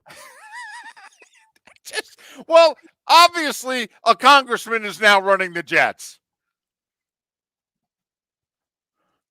Matter of fact, I think multiple ones are. I think a committee of congressmen are now running the Jets. Because the left column does not equal the right column, David. No, in fact, the left column's the entire page. That's how bad the left column is. It's Zach Wilson. Honest, we had someone in the Twitch chat room at the beginning of the show said they should sign an XFL quarterback. Yes, any one of them. Play them. Joe Namath may be approaching 80. Okay, he's not senile. He went on New York radio and said, "No, I've seen enough. He can't play." Well, Joe, don't you think, he's learning a new offense? He's like, well, he's been there 8 months. How long do you need to learn the offense? He can't play. He was asked, how would you coach him up? He said, I'd trade him. Now, that's funny. That's a great line. I'd trade him. Certainly not helping anybody associated with the Jets when Namath wants your quarterback gone tomorrow. And the entire fan base knows that he's right. Right. And so then the interviewer, Michael Kay, says, well, what do you think of the Jets sticking with Zach Wilson? He said, well, then everybody needs to be fired. So you're calling for the firing of the head coach. He goes, oh, and the general manager. He can't play. Thank you. By the way, guy knows more about quarterbacking than the GM and the head coach. I'm just saying. It's a new system, David. That'll all work out. The right column's going to be able to pay for the left, Mark. I know. We'll talk with that and many things other around the NFL with Pat Kirwan. He's next. Ladies and gentlemen, once again. Hi. Excuse me. Hey, the line starts back here. Ma'am, if your party's not here, you're going to have to go around again. If you had the opportunity to avoid all this, wouldn't you? Salt Live is the official transportation provider of the Miller and Moulton Morning Show, making your trip to and from the airport seamless and stress-free. Salt Live is supported with the help of local partners like the Bayfront Inn. Gather your family and friends and enjoy a leisurely day on the water with a pontoon or deck boat. If you prefer to explore the waterways without a motor, the Bayfront has canoes, standboards, and kayaks. At the end of your journey, enjoy lunch or dinner at the Bamboo Tropical Bar and Grill. The Bayfront Inn, something for everyone on 5th Avenue in downtown Naples. BayfrontInNaples.com. When you need a ride, book with Salt Life Transportation, 308-8686, or book on saltlifetransportation.com. Visit Jason and Todd at the Diamond District. 20 years ago, Jason and I had the idea for a jewelry store like no other, with a vast selection of certified diamonds priced 8 to 12% over cost. A team of individuals who are educated, driven, and believe in cultivating relationships. Today, we have become one of the largest independent jewelry stores in the country. Todd and I love what we do and are in the store nearly every day, along with our GIA gemologists, master jewelers, custom designers, and non-commissioned diamond consultants, all of which we consider family. As direct diamond importers, we travel the world, forging relationships and sourcing diamonds. What we love most about our business is that we can call Southwest Florida our home. If selection, value, and comfort are important to you, give the Diamond District an opportunity. You won't find a better diamond buying experience. Todd and I look forward to shaking your hand and welcoming you to our Diamond District family. At the Diamond District. Hello, friends and family of Southwest Florida. Are you looking to tap into the electric vehicle market? Look no further, because here at Southwest Florida Golf Carts have just what you need. E-bikes, golf carts, LSVs, scooters, and more.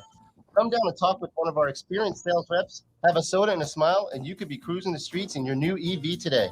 Stop by the store or visit our website at flgolfcarts.com and enter for a chance to win $100 off your next purchase by answering John's monthly sports question. The law firm of Michael F. Hornung has successfully represented the citizens of Southwest Florida for over 30 years. As a former prosecutor, the information I know is information you need to know. If you've been arrested for a DUI, a criminal matter, or involved in an auto accident, call the law firm of Michael F. Hornung. I'm a local attorney with local knowledge to assist you through the process. For a free consultation, call 239-437-0095. That's 239-437-0095. Offices in Florida. You are listening to Miller and Moulton on the Florida Sports Network.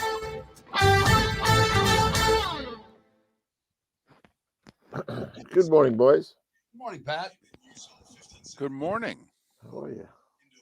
David, a lot of anger in your voice today. All right. We both would have fired Staley in the locker room. Actually, we wouldn't have let him got to the locker room. We'd just pulled him aside and said, hey, can I talk to you? No. Would have fired him in the hallway. Don't care that they won. That's number one. Number two, Joe Namath's right. He is. He's right. Guy can't play. He sucks. Admit the truth. The Niners, maybe the second worst draft thing in the history of the league. What did they admit? We screwed up. We made a mistake. Get him out of here. I mean, Joe Douglas screwed up. Admit it. Anger. I'm not even a Jets fan. Well, you have your own problems with the other team in New York. Right, exactly. That's okay. Mark's doing quite well with his Lions.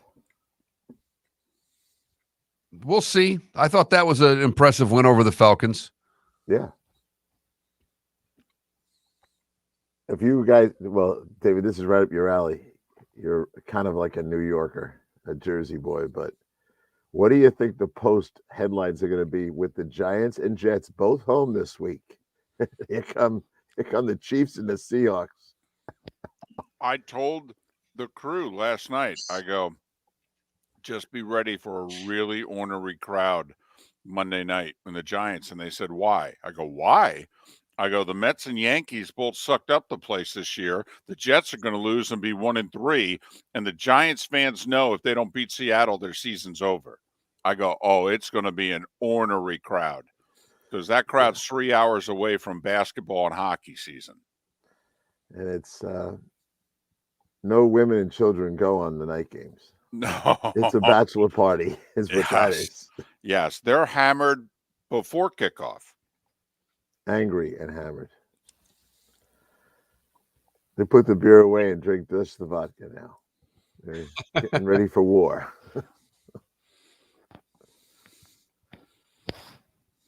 Did you get home, David? I decided not to. Yeah, good idea. Because, I just figured even if I got out, I'd get home around 2. Yeah, And what's the reason to go take a yeah. nap? You get a decent night's sleep, and you can ride home leisurely today. Exactly, Pat. This is my best night sleep. I got 5 hours. I do well to get 4 on a Monday night into Tuesday Yeah. morning. So I feel great compared to how I normally feel on a Tuesday. Yeah. That's how I feel on Mondays.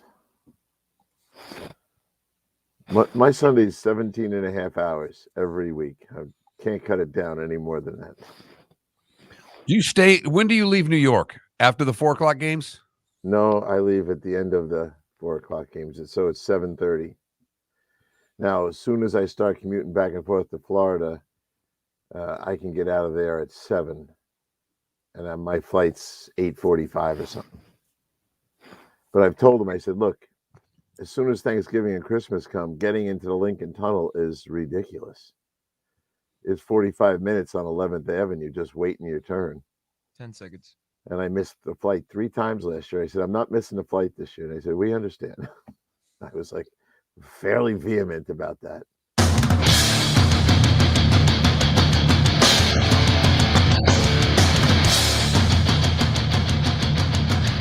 You are listening to Miller and Moulton, exclusively on the Florida Sports Network.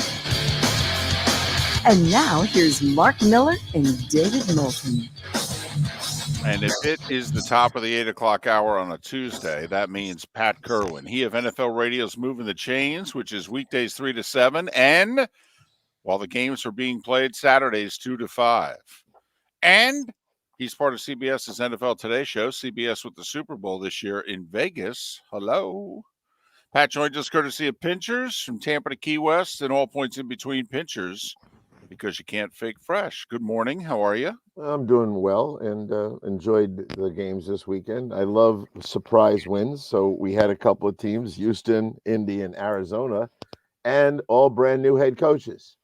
And 2 of those guys on the road. So we get 5 new head coaches, and the veteran Sean Payton is having the hardest time right now. But I was happy to see that, among many other things. I love bounce back games. Kenny Pickett, I thought, redeemed a little bit of his image. Deshaun Watson definitely did. That's the first time he looked like he was back in Houston throwing the ball. So I think there's some hope in those places. And I think Billy O'Brien's doing a good job at Mac Jones. So those are the positives. I know you've been on the negatives, and there are plenty of them. Well, let's stick with the positives. I'm just curious your thoughts. I mean, the Dolphins put up 70 points, for crying out loud. When you watched that, what were you thinking about what they were doing with that offense? Well, I think the overriding theme is no one's getting to Tua. This is an accurate thrower. He's got lots of weapons, vertical weapons, horizontal weapons, running backs. And now the rookie running back is blasted onto the scene. But if you're not going to get to Tua, and no one is getting to him, they're going to put up a lot of points. And they can cover up a defense that I think at times, and this will be an interesting game to see the Miami defense against Josh Allen and company. So, no, it's hard not to like him under those circumstances. Now, can some people get to him? Sooner or later they are. We know how the NFL works. So when that happens, we'll see how he weathers the storm. But until then, watch out, folks. Miami's looking pretty good. I already had a friend from South Florida. You know him, Steve. He's already asked for Super Bowl tickets for the Dolphins. I go, that's bad karma, bro. Yeah. Wow. Win a playoff game for the first time since the Clinton administration. And we are on the train, but even we acknowledge, come on now, win a playoff game, and then you can start to get a little cuckoo for Cocoa Puffs. Pat, do you think, though, right now, Mike McDaniel seems to be doing stuff that the league is like, what in the world? That speed motion, it's almost a little CFL-ish. And do you think that right now they got a little like 99 Rams thing going where they're doing stuff that the league's like, I don't think we've seen this? Oh, they have. It's called the wing T. And that's all this is. And if you got any history in coaching, you know what that is. It's crossfire action. The speed motion forces the linebackers to look at the fast motion. and all of a sudden the other back in the backfield is going the other way. So it's crossfire action. So the first thing it tells me is that no one does this anymore, but they're going to have to do it. You have to read your first key, the lineman. You can't watch the speed motion. The guy opposite the motion is the contained player. He should know what to do. Step outside as soon as you see fast motion coming your way. But the other guys, the inside backers, have got to be true to the blocking scheme, because the guards or the uncovered lineman will reveal what the play really is. But I looked and laughed. I said, yeah, that's what happens when no one runs the wing T for 25 years. They forget how to read crossfire action. That's all that is. And a good coach, I talked to one the other day, he said, we're going to go right back to our old rules. Speed motion, you got to read through the guard or the uncovered lineman. Pat, looking at last night's game, you know, the Dolphins do it with speed. The Eagles do it with brute force at times. And you look at Philadelphia, both sides of the football, they're so strong right now. This is a recipe that can, I mean, obviously you got to get through no injuries and all those kinds of things. We get that. But Pat, their line of scrimmage on both sides seems uncontested right now. It is. They own the battle of the trenches, which is great. The first reaction I have to it is, against their defense, I'm going to go no huddle. I am going to go up tempo, no huddle, and those two big defensive tackles. We'll find out if they can chase down stuff play after play. I got to get them off the field. I got to get them gassed, and I think no huddle and really up tempo is the way I would go after that defense. Interesting. What would you do to try to counteract that offense, or can you? If they block you, really, what the heck can you do? No, their problem with that offensive line. And so I think you've got to look at it from the perspective of how do you handle the quarterback first. Because when the moment is the most difficult for them, the quarterback's going to be creative. He sometimes looks like young Russell Wilson when he gets outside the pocket. And he can run and he can throw. So containing him, as Bill Cowher would say, no two-way goes for the ends. No crossing the tackle's face. You're a contained rusher. And a lot of times, don't get upfield, as we all know. We've talked about this 1,000 times. You get deeper than Hurts, he's going to be gone. You got to keep him in front of you. So that's what people that tried to handle Russell back in the day started to realize. You get upfield, and let's say the defensive end gets upfield 6 yards, and the tackle gets upfield 1 foot. Now he's got his escape lane right there, inside the end and outside the tackle. So you can't give him those. Now, easier said than done, but you really have to think about Hurts as the guy that's going to hurt you. No pun intended. And he can hurt you different ways. You know, one of the stats that we had, he's really good between the numbers, Pat. So forcing him out is what you want to do from a throwing standpoint, because he's not as good outside the numbers. So, where do you win here? I don't want him to be the athlete that he is. And so I'll take him trying to get outside and get installed outside the tackle. And now, if I get that to happen, hopefully inside pressure's coming after him. But look, that's theoretical. The guy's a phenomenal athlete, and they got answers, and they got a couple running backs, and they got an offensive line that can maul you. Although Lane Johnson, again, David, is he jumping before the ball snapped? Yeah, he is. And they don't call it. Well, Pat, you know, after the very first game of the year, the NFL sent out their points of emphasis, and they spent 54 seconds talking about tackles and how they line up and jumping the snap. I mean, it was right there. Even the NFL, after the Chiefs-Lions game, sent it out to everybody. They have only themselves to blame. Well, they started throwing the flag on Juwan. And then what did Andy Reid do? He benched him. And then Andy started complaining publicly. No one's ever going to find Andy for basically saying the league is tagged Taylor, but nobody else. And they've got it. First off, I laughed when I heard Andy say it, because nobody sets as deep as Taylor. Look, Johnson just jumps. He's got it down to a science on how to pop out of his stance. And when they go to the replay, you see that it was illegal last night. Call it. You know, listen, the league is modifying all these calls. If you ever notice how much the league is involved from Park Avenue during these games, pick up the flag, throw the flag, whatever. And they need to jump on that one as well. But Andy, he benched the guy and then came to his defense. Classic Andy Reid.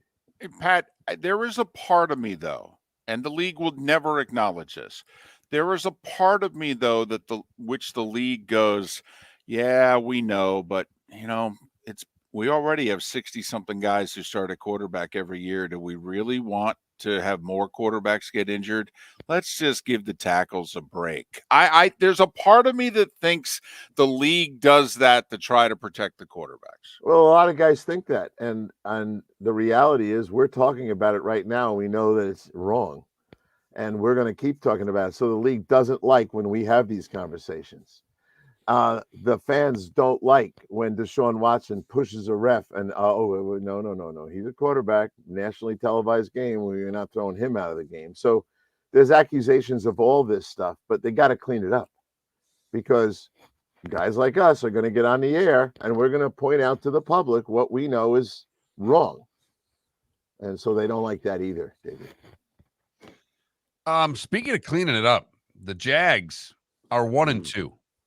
And have looked lousy offensively the last 2 weeks. This is a team that we were worried about their defense because it wasn't very good last year, but the offense wasn't supposed to be a problem. What's going on in Jacksonville, Pat? Yeah, it's, I got asked that yesterday, and it's easy to point right at Trevor. But if you look at Trevor, and I went back and watched him, it's kind of like it's not all him. I think the defense is still a problem, but now all of a sudden, you can hone in on the red zone. To me, I'd be in the red zone all week at practice. They can move the ball up and down the field, but you got to throw touchdowns when you get down there. And that's what I think they're not doing. But I don't think it's far off. I don't think this is a team that's shocking me that they're bad. I think they can right their ship pretty quickly. We'll say they've had 11 drops in the last 2 games against Trevor, and about 5 of them have been in the red zone.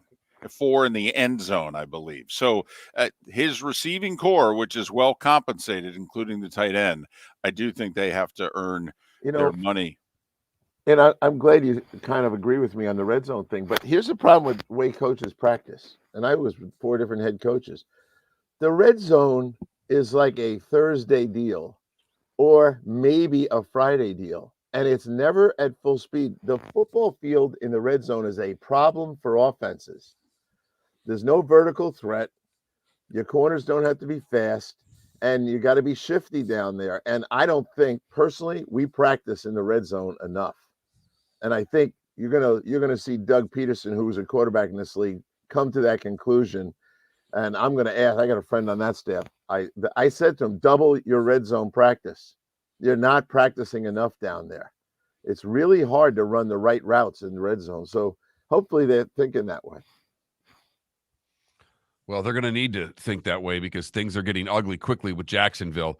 And thank God they're in a division that's ugly. Well, yeah. I mean, that's the saving grace because no one's there to take it. It's the same thing. Tampa's in the same position as well because obviously, that division, we'll see because someone's got to win it. And Tampa's right there with Atlanta and in New Orleans. Well, I was laughing and enjoying the conversation about Jameis returns to play against Tampa. And I said, that's my second favorite event of next weekend. My favorite event is Zeke Elliott running for 100 in Dallas. And I said, I'd rent the big red bucket so he can jump in it in his Patriot uniform. He makes his Salvation Army donation as a Patriot. Yeah. So the Cowboy fan called and he was out of his mind about how they played. And then I said to him, the worst is, he goes, it can't get any worse. I go, it can. Zeke is coming to town. You can't stop the run. He just ran for 5 yards a carry. Get ready for 100-yard Zeke day. He's Pat Kirwan, NFL's Radio, Moving the Chains, brought to you twice a week on Miller and Moulton, courtesy of pitchers from Key West to Tampa, where you cannot fake fresh. More with Pat in a moment. Hello, friends and family of Southwest Florida. Are you looking to tap into the electric vehicle market? Well, look no further because we here at Southwest Florida Golf Carts have just what you need. E-bikes, golf carts, LSVs, scooters, and more. Come down and talk with one of our experienced sales reps, have a soda and a smile, and you could be cruising the streets in your new EV today. Stop by the store or visit our website at flgolfcarts.com and enter for a chance to win $100 off your next purchase by answering John's monthly sports question. Visit Jason and Todd at the Diamond District. 20 years ago, Jason and I had the idea for a jewelry store like no other, with a vast selection of certified diamonds priced 8 to 12% over cost. A team of individuals who are educated, driven, and believe in cultivating relationships. Today, we have become one of the largest independent jewelry stores in the country.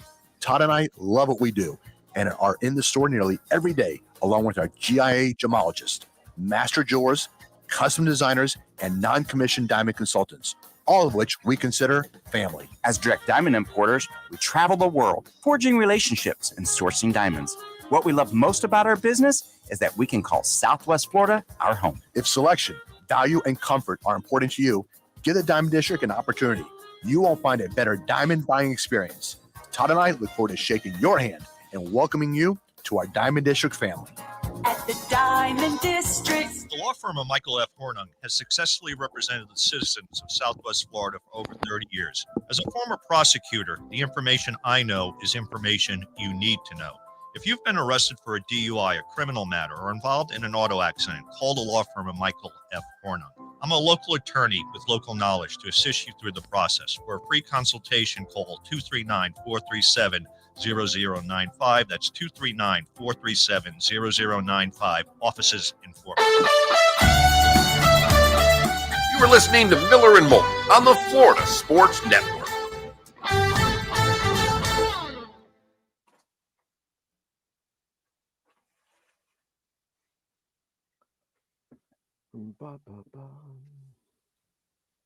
Hey, Mark. Yes, sir. Did you see the well, Steve sent me the thing, or his wife sent it actually. One of the boxes at the Hertz Arena. Did you see the picture? Yes, I did. I was like, you know, there's someone who believes that's true. Of course. I was thinking of you. I go, there's a marketing man. Yep. Just reserve the seats. I loved Belichick. Well, he's made a lot of catches. That's probably his best catch. I mean, yeah. Belichick's funny, and people don't, because he doesn't reveal his sense of humor in public, but he is pretty funny. what kind of hot seat is he going to be on after this year, Pat? Not one. The old man is not going to rattle it. Now, if Bob were to pass away, Junior's another story. Okay, there you go. The last thing Bob wants, you know, he can get mad at him all he wants, but he wants him to break the record as the Patriots coach.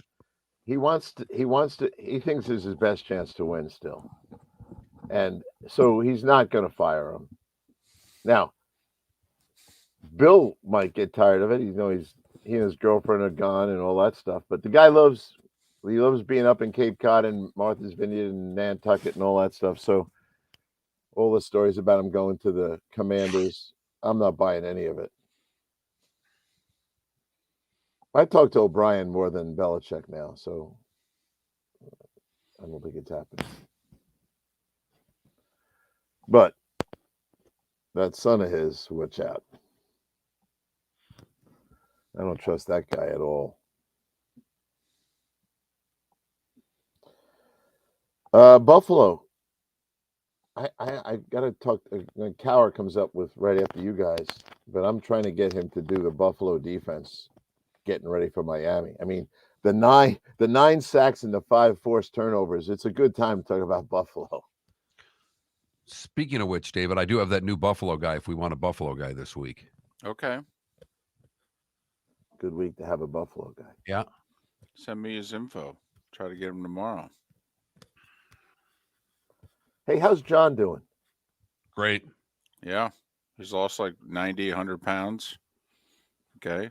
His wife can't stay healthy. She keeps having hernia problems. She exercises and injures herself, but the boys are doing well.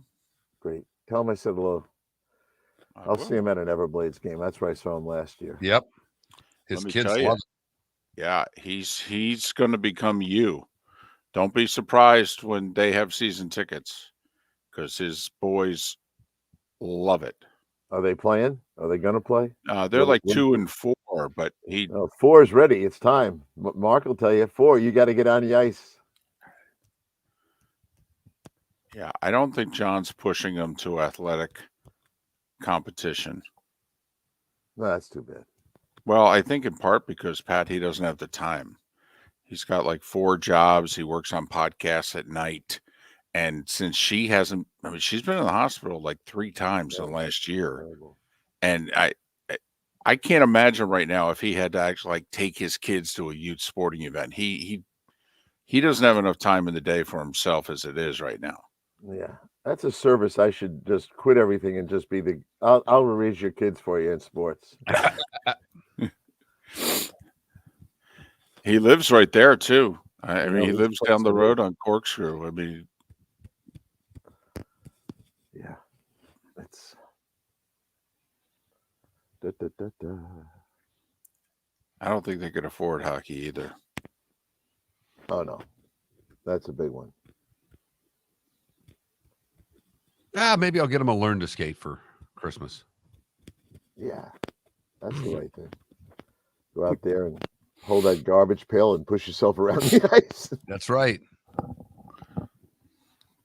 I mean, last May it was extremely hot while I was down there, which is fine. I love the heat, but in the mornings I would get a coffee and go over to the rink and sit in the ice cold and watch whoever was practicing hockey. It was just so nice and cold in there.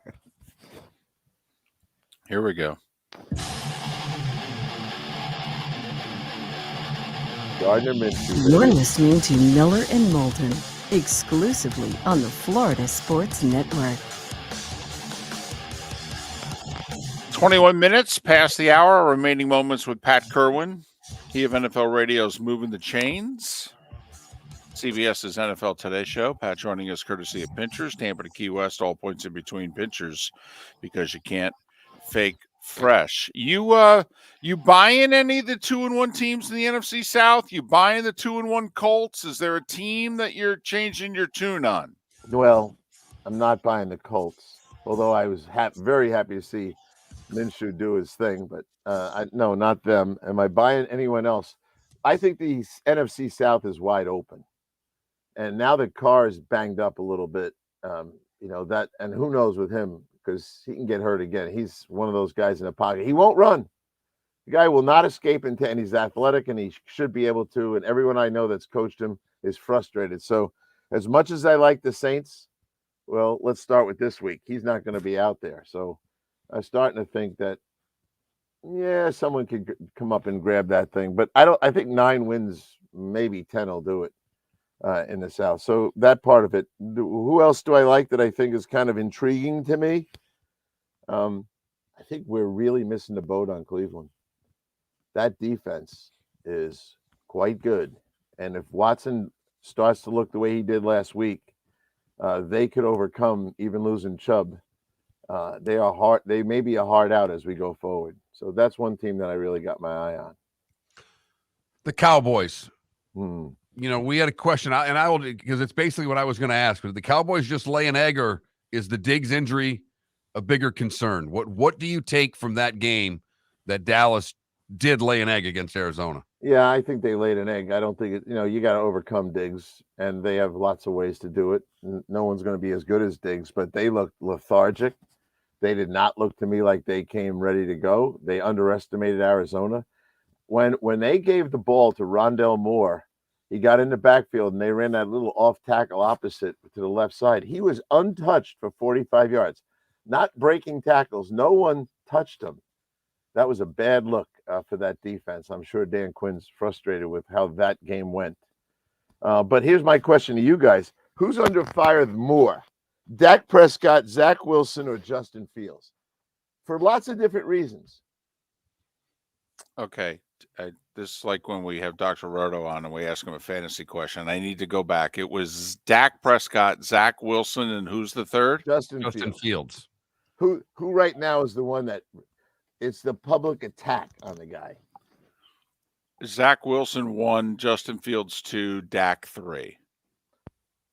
I have Dak at the top of the list because the expectations are for them to be great, and they don't like him in Dallas, and I can't explain why, but they do not like him. I would say 80% of our Dallas callers cannot stand Dak Prescott. And so I got him at the top of my list, and he's a pretty good player. I like him, but I feel like I'm defending him all the time.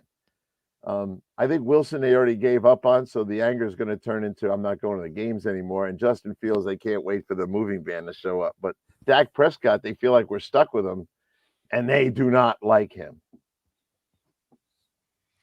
Can he win a Super Bowl, Pat? I mean, that's why they don't like him, because they don't think he can win in January. Yeah, my answer to them, and no, out of respect to my colleague, but they think Tony Romo is great. And I always say, well, what did Tony win? It's one thing to talk about Troy and Roger Staubach, which is their standard. But they always have this elevated opinion of Tony. And I like Tony a lot, and he's got talent, but what did he ever do? No, it is weird, Pat. It's true. There's a whole generation of Cowboy fans that think Tony Romo is better than Troy Aikman. Yeah.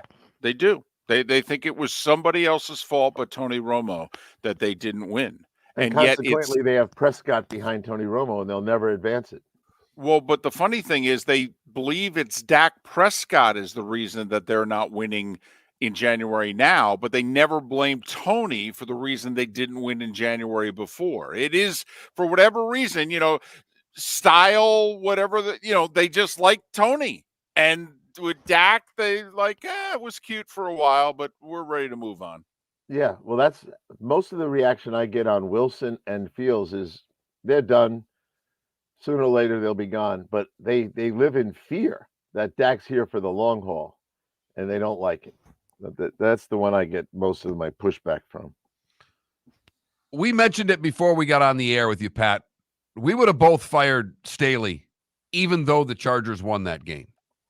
How do you combat that call? He came and justified it. I trust my offensive line. I trust this. I trust that.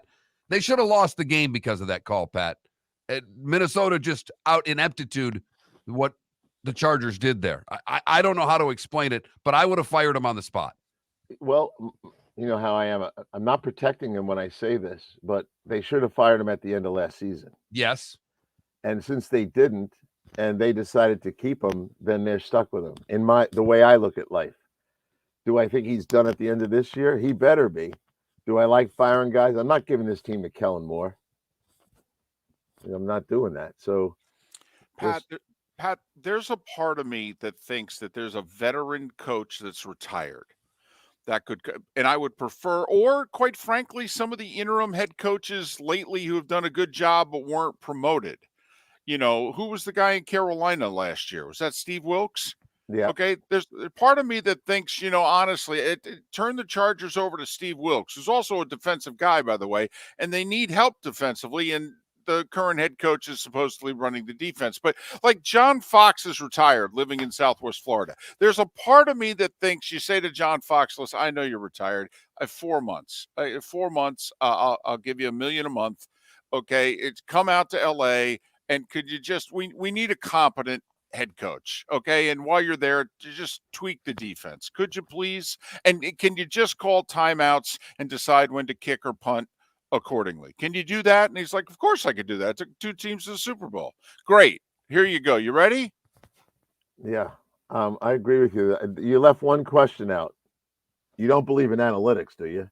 Because listen, I don't know if the Chargers owner believes in it anymore because he just hired Mr. Analytic and he's watched the worst decision making for 2.5 years. And we all make mistakes. What troubling to me is his defense of those things. Oh, I do it again. Oh yeah, I have no problem with that. That's the part that tells you or me he's not willing to change. He's willing to stand there and say, this is how I do it, and the heck with you. But I don't like, I certainly don't like firings this early in the year. It's his team now. At the end of the year, the way this is going, you'll be gone. Now, a lot of guys want that job. Whoa. Yeah, Justin Herbert. Hello. And here's my profile to it. You can shoot a hole in it, both of you. But I'm hiring a defensive guy, Jimmy Schwartz or Dan Quinn, someone who's been a head coach, who's on the defensive side of the ball. And I know the offense, the quarterback's the OC. And Kellen Moore, you keep him happy, keep scoring points. But I'm getting a defensive guy in there. And I know they got one now, but I don't know about him. So that's how I would look at this job if I was profiling the next head coach. Very quickly, 2-1 teams that maybe we believe in, maybe we don't. What about Green Bay? Well, I took Green Bay this past week. Jim Miller was our only disagreement, and I won the whole week on Jordan Love. And, he said to me, Jordan, I said, he's got 6 touchdown passes going into the weekend. Jordan showed us plenty in the fourth quarter of what he's capable of doing. Now, I don't know that the defense rallied up for them, and they played pretty hard at the end. I guess we're going to see. There's some games this week, and this is another one, right? Isn't Detroit going into Green Bay Thursday night? Yeah, so that game is a big deal to me, and we'll find out. I think Detroit's for real, and we're going to find out if they can handle Green Bay. Otherwise, if they don't, now your question will be answered next week. Yes, Green Bay's right in the mix. Chicago's not in the mix, and Minnesota, they like to shoot themselves in the foot. So Green Bay could be right in this, but I think that I'll be picking Detroit to win the game. He's Pat Kirwan, NFL's Radio's Moving the Chains, and he joins us twice a week, courtesy of Pinchers. From Tampa to Key West, Pinchers where you cannot fake fresh. Pat, as always, we appreciate it. We'll talk to you on Friday. Take care. A little early, but go Blades. He's already ready. Hockey season's here for at least one part of the show. Miller and Moulton, the Florida Sports Network. Visit Jason and Todd at the Diamond District. When choosing something of high value and personal significance, such as a diamond, you want to shop with the best. And the mall is not the place to be. Here are my friends, Jason and Todd, with the Diamond District. Take a stroll in the mall, pop into a few jewelry stores, and you'll soon discover you're in the wrong place. Rings begin to look all alike. You're not finding GIA-certified diamonds.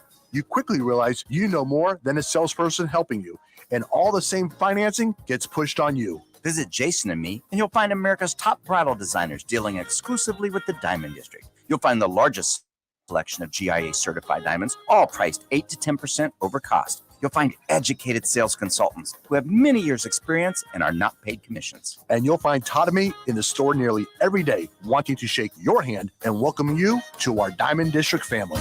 Visit Jason and Todd at the Diamond District. The law firm of Michael F. Hornung specializes in criminal defense, DUI, personal injury, nursing home claims, and auto accidents.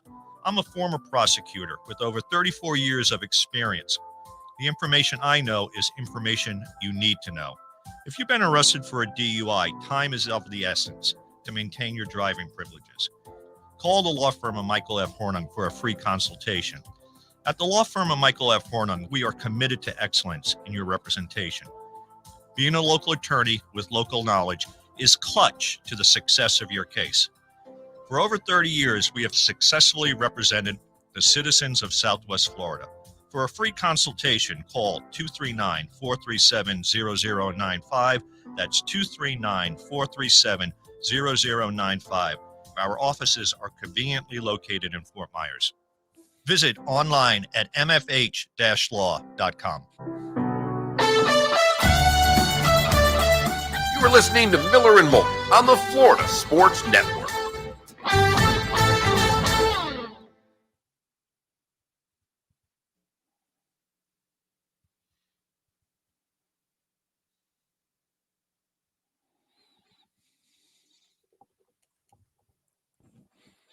It is remarkable about Pat Kirwan's Everblades fandom, because I just got a text from a buddy who said, hey, Pat's a puckhead. I'm like, it's funny. He's a Blades fan.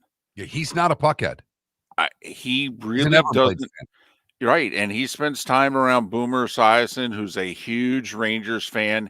He's got access to, for the time he spends in New York and New Jersey, he could go to Rangers and Devils games pretty easily. Wouldn't have to pay. He could grab the CBS seats to a Rangers game. They're really good. Center ice on the aisle. Okay, has never grabbed them. He's an Everblades fan. It's remarkable. He thinks they play harder in the minors than they do in the majors. He's wrong, but he thinks that. Yep. It's one of the reasons why Mark and I want to take him to an NHL game. We're kind of like, They really do play as hard as the other guys do. They're just better. But I think he actually thinks they play equal. He just loves the fact that they're playing for no money and still playing that hard. Yeah. That there's still a love of game that he sees.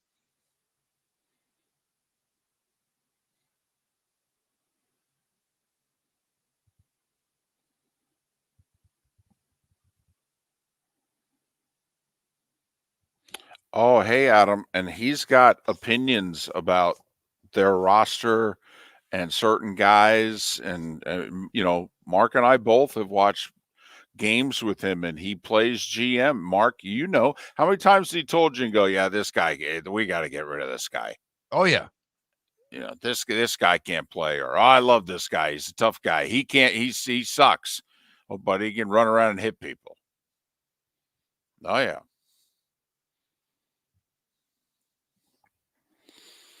No, the scout in him comes out. He scouts players. He wouldn't be able to, find them and what have you. But once they get them, he'd self-scout them and say, brought in the wrong guy, coach.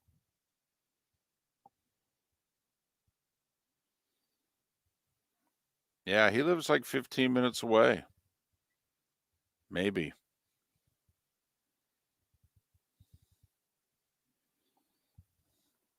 He does his national show till 7, and he makes 7:30 face-off, and usually has enough time to grab a beer. Oh, yeah. Yeah, he won't let me park on my own. I've got to meet him over at the outlet mall to drive in with him. Because he doesn't want you paying for parking, right? Mm-hmm.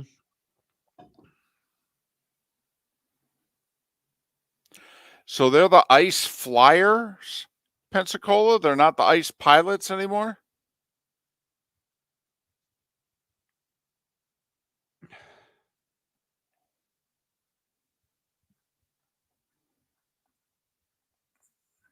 That's not even ECHL. No, it's the SPHL. Gotcha. I think the same league Jacksonville's in. Or is Jacksonville? They're on the coast now, aren't they? Yeah, they're in the E. So you got Estero, Orlando, and Jacksonville. It's back in the old days, Mark, when you'd have Pensacola, Tallahassee, and Estero. And then your first year you had Miami, right? Yep.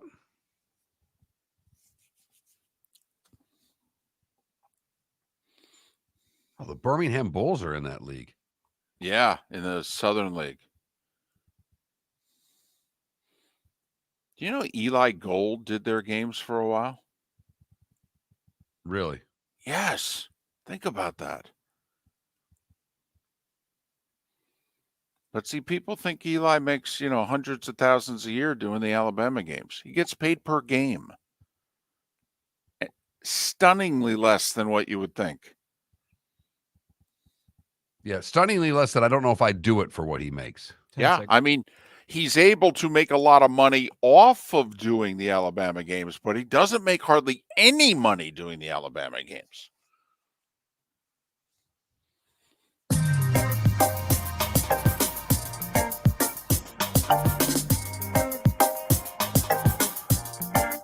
Welcome back to Miller and Moulton, only on the Florida Sports Network.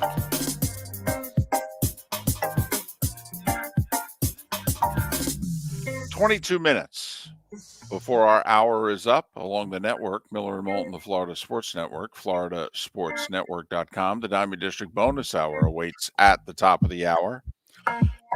I'm in Tampa.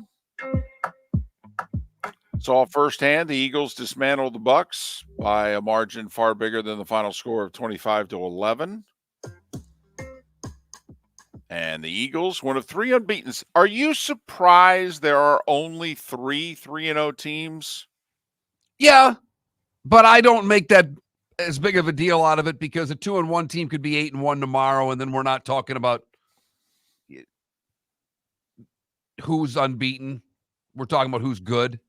So I don't get as involved in that this early in the season. But, yeah, it's a bit of a surprise. Well, I think, first off, the number seems low to me. That I I think we're always at least 4, if not 5 or 6 3-0 teams. I mean, to think we're going to head into essentially October, even though we have the one Thursday night game in September, and there's only 3 unbeatens. Wow. Secondly, the 2-0 teams that lost last week. I mean, I know the Ravens were missing 7 starters, but I mean, to lose at home to the Colts, damn. Who saw that coming? Dallas to lose to Arizona. It's one thing they didn't cover the big number. They got beat by Arizona? What? I mean, right there, that would take our number from 3 to 5.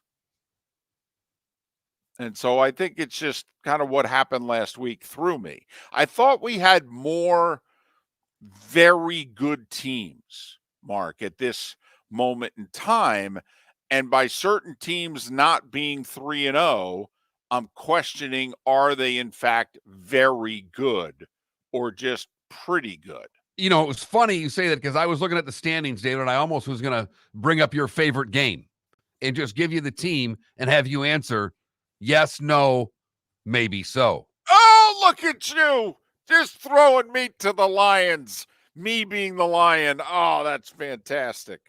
Because when you look at the AFC West, you know, the Chiefs are a yes. The Broncos are a no. The Chargers and Raiders are both 1 and 2. I would say the Raiders are a no, but I would say the Chargers are a maybe so. Yeah, okay. I'm fine with your scouting. Keep going. You're doing great, by the way. That's how the game works. Yes, no, maybe so. Keep going. AFC South. The Colts are 2-1 leading the division. Everyone else is 1 and 2. Right. Colts. Yes, no, maybe so. I lean no, but I do too. But I might hedge my bet with maybe so, but no, I'm a no. The Texans to me are a no. The Titans to me are a no. Now, see, the Titans to me are a maybe so. But I have a Titans bias. The coach, the quarterback I like their defensive line. I like their running backs. And the Jags are still a yes to me, but they're trending maybe so. Listen, this is a big game. They're in London now. They got 2 games overseas. They got to beat the Falcons, man. I mean, come on now. You're better than the Falcons. AFC North, who's a maybe so and who's a yes? Because there are no no's in the AFC North. Huh. Unless you want to say the Steelers are a no. Well, of course I'm not going to say that. They're a yes to me. They're a yes maybe so to me. Listen, I'll tell you what. You know who's a maybe so? Cincinnati. How about that? I've got to agree with you. But there are no no's. You're correct. And Pat's point about the Browns, 32 points allowed in 3 games. 32 points allowed. And remember, that's 14 points to the Steelers that came by the Steelers defense. The Browns defense against the other team's offenses this year in 3 games have given up less than 20 total points. So it's tough not to say a yes with the Browns and with the Ravens as well, even though the Ravens just lost to the Colts. And, you know, the whole, can a team be better without one of its best players? But Deshaun Watson can be better without Nick Chubb. They're going to have to run an offense which more closely resembles the offense he played in Houston. They're not going to be run-oriented. They're going to become more pass-oriented. And I do think that's going to help Deshaun considerably. AFC East, the Dolphins are a yes. The Bills are a yes. The Jets are a no. What are the Patriots? They're a no. Thank you. They don't have any weapons. I mean, just because the team could finish 8-9 doesn't mean they're a maybe so. We're talking about making the playoffs here. The Patriots are not making the playoffs. The Eagles are a yes. The Cowboys are a yes. Are the Commanders at 2-1 a maybe so? Well, they're at least a maybe so.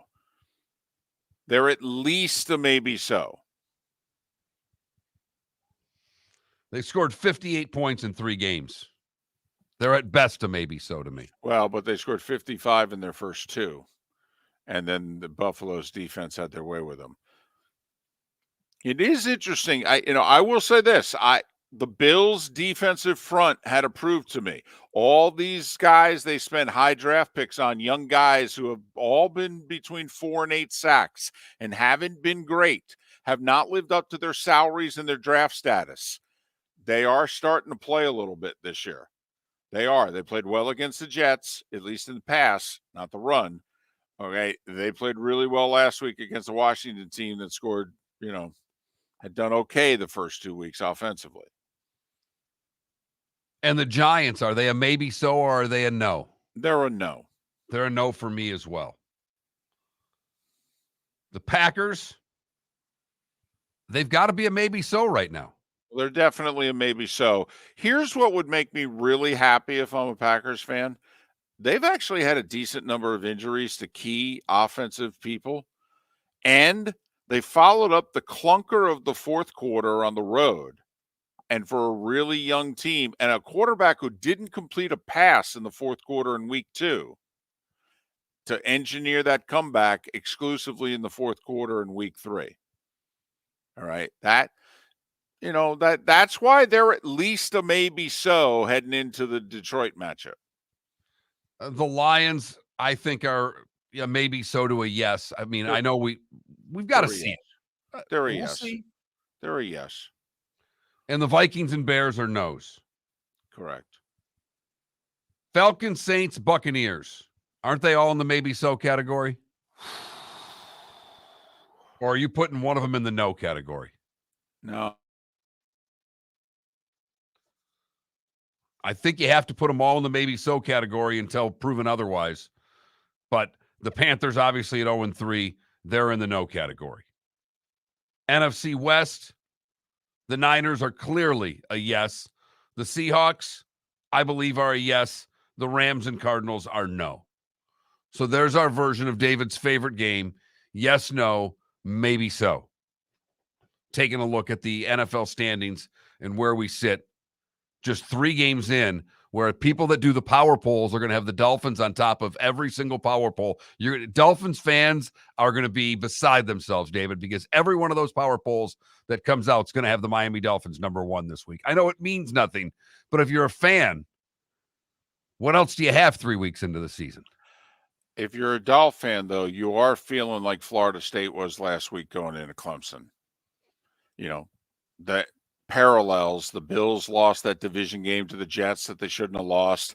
Clemson lost that conference game to Duke, and you're like, what the heck? And you have a chance to think about it. Put a second division loss on the Bills to get 2 games up on them and win at their place, just like Florida State did to Clemson. I mean, it's been a long time, even for 1 week. When is the last time you thought the Miami Dolphins, for a week, were the best team in the AFC East? When you thought it, not with the record. Even in 2008, I think it was, with Tony Sperano, and they ended up winning the East. When was it? Brady got hurt that year, and the Patriots went 11-5 with Matt Castle. I mean, we all knew the Patriots were the best team in the division. I mean, for goodness sakes, they were tied with you without Tom Brady. When was the last time you thought the Dolphins were the best team in the AFC East? 2002, when they lost a 3-way tiebreaker for the division to the Jets? 99, 2000. I mean, do we have to go back to the early 90s? Remember, Marino was trying to take down the Bills then. Mid-90s, would have danced. 94, maybe. Maybe 94? The last time you thought the Dolphins were the best team in the East? I mean, that's what they could do Sunday. For the first time in 30 plus years, we would have to say at this moment in time, the Miami Dolphins are the best team in the AFC East. But obviously, they're running into the most complete team they've faced this year who can do it on both sides of the ball. The Bills' defense was exceptional. And I know it was Washington, but they were exceptional on Sunday. You know what's not exceptional? Their offense. A lot of people unhappy with Ken Dorsey, the offensive coordinator. He's getting compared to what Josh Allen, that offense looked like under Brian Daboll. It's not a good comparison. They only scored 16 points in the first 3 quarters against Washington. That defense basically set up all 21 or scored all 21 of those fourth quarter points.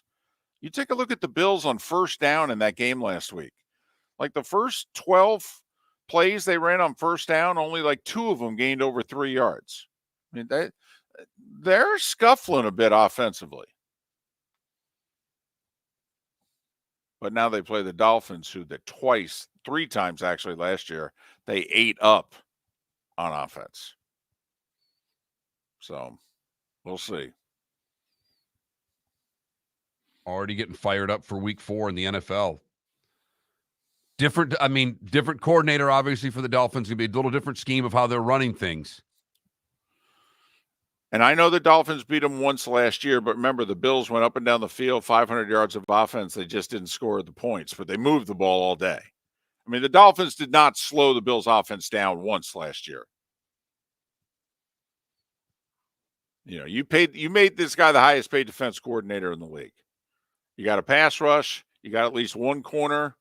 Okay. I mean, go do something. Hold them to tell you what, Mark, right now, if you're the Dolphins, okay, and I say 24, you'll hold them to 24. Would you take it? Absolutely. 27? Well, that's what I see this game at. I see this game being played in the high 20s, low 30s. And that's good news because I don't think the Dolphins are afraid of a track meet with anybody, obviously. But I think this is going to be a lot more like the game against the Chargers than it is, similar to the Patriot game, if you will, because we can't compare anything to the game against Denver because we're not going to see that again in this lifetime. You're just not. It sounds like you would take 27. I would. That you think you'd at least put a touchdown a quarter and get to 28 and win. Okay. I don't disagree, by the way, but that is interesting.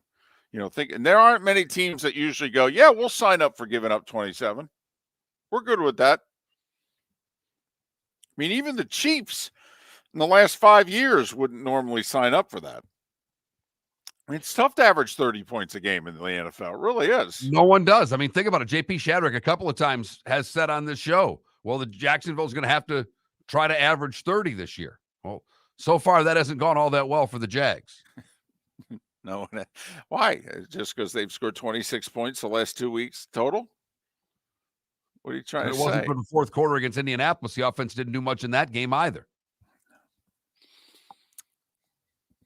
Don't get me started. It's my number 1 seed in the AFC, Mark. That one's pretty painful. That's coming back to bite me. Yeah, that's ridiculous. That one, and I know you still have the Steelers in that division, but that's looking like that's going to be tough sledding. And you could have picked one of 4 teams because we knew that division was going to be ultra competitive. Listen, I had all 4 teams over 500. I had 3 of them making the playoffs. Remember USA Today's picks? All 4 teams in that division would win 10 or more games. They may not be wrong. That's if the Bengals can get to 10. Someone in the Twitch chat room said, are we going to have to change our favorite expression to everybody could use a Joe Burrow to everybody could use a Tua? I'm not there yet. Take it Let's easy just now. slow down a little bit. Take it easy, big fella. Everybody could still use a Joe Burrow. Darn right. Although I'll tell you what, everybody could use a Tua. It sounds like an automobile ad. You know what you need? Go out right now and buy yourselves a Tua. Miller and Moulton. Yeah, hi. Excuse me. Hey, the line starts back here. Ma'am, if your party's not here, you're going to have to go around again. If you had the opportunity to avoid all this, wouldn't you? Salt Live is the official transportation provider of the Miller and Moulton Morning Show, making your trip to and from the airport seamless and stress-free. Salt Live is supported with the help of local partners like the Bayfront Inn. Gather your family and friends and enjoy a leisurely day on the water with a pontoon or deck boat. If you prefer to explore the waterways without a motor, the Bayfront has canoes, standboards, and kayaks. At the end of your journey, enjoy lunch or dinner at the Bamboo Tropical Bar and Grill. The Bayfront Inn, something for everyone on 5th Avenue in downtown Naples. BayfrontInNaples.com. When you need a ride, book with Salt Life Transportation, 308-8686, or book on saltlifetransportation.com. Visit Jason and Todd at the Diamond District. When choosing something of high value and personal significance, such as a diamond, you want to make sure you're shopping with the best. And the best when it comes to GIA certified diamonds and diamond jewelry is not online. It's not in the malls. And it's not with any of the new pop-up jewelry stores trying to make a go of it here in Southwest Florida. The best place to buy diamonds is with my friends Jason and Todd at the Diamond District, who have made Southwest Florida their home for over 20 years now. The largest selection of GIA certified diamonds is with the Diamond District. The only place you'll find diamonds 8 to 10% over cost is with the Diamond District. America's top bridal designers have chosen the Diamond District to represent their engagement rings exclusively in Southwest Florida. Simply put, the best selection, experience, and best prices are with Jason and Todd at the Diamond District. Visit Jason and Todd at the Diamond District. The law firm of Michael F. Hornung specializes in criminal defense, DUI, personal injury, nursing home claims, and auto accidents. I'm a former prosecutor with over 34 years of experience. The information I know is information you need to know. If you've been arrested for a DUI, time is of the essence to maintain your driving privileges. Call the law firm of Michael F. Hornung for a free consultation. At the law firm of Michael F. Hornung, we are committed to excellence in your representation. Being a local attorney with local knowledge is clutch to the success of your case. For over 30 years, we have successfully represented the citizens of Southwest Florida. For a free consultation, call 239-437-0095. That's 239-437-0095. Our offices are conveniently located in Fort Myers. Visit online at mfh-law.com. You are listening to Miller and Moulton on the Florida Sports Network.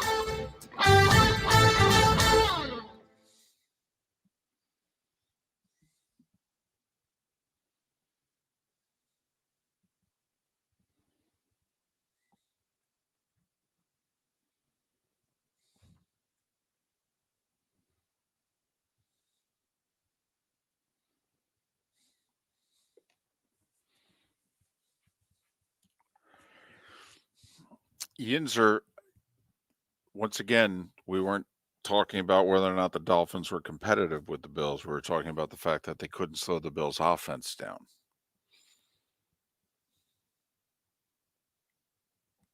Now, I do think a big part of it was their defensive coordinator was not very good. I mean, 3rd and long, and he comes with an all-out blitz in that playoff game.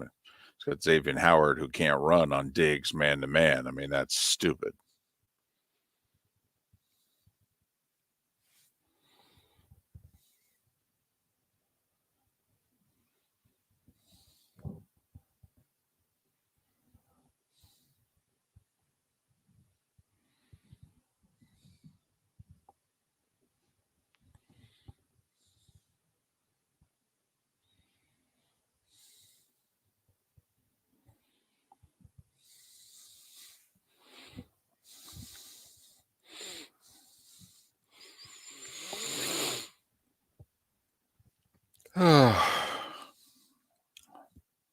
Right, Adam. Right. Not your AFC South. No. Not the NFC South. Right. No.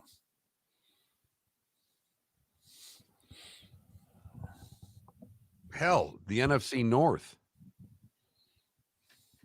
You get 2 0-3 teams and a Packers team that's 2-1.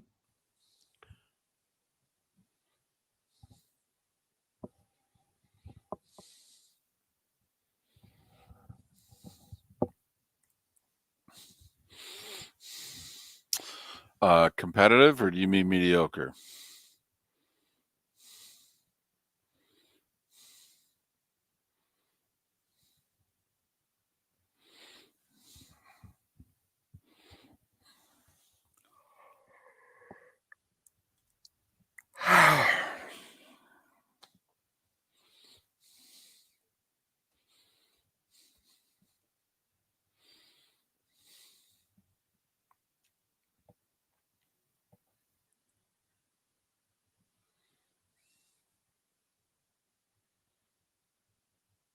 I wonder how much longer we're going to be doing this hour.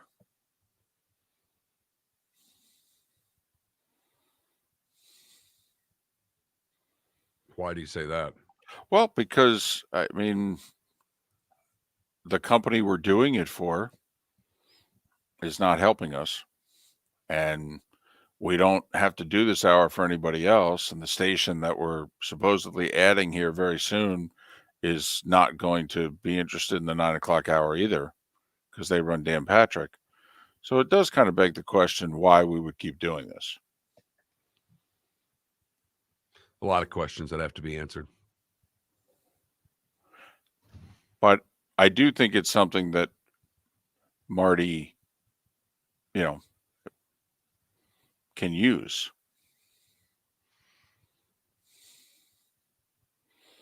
Because the other thing, Mark, is I don't think they'd care. I think they'd just flip the switch for an hour. So if they don't care, why should we?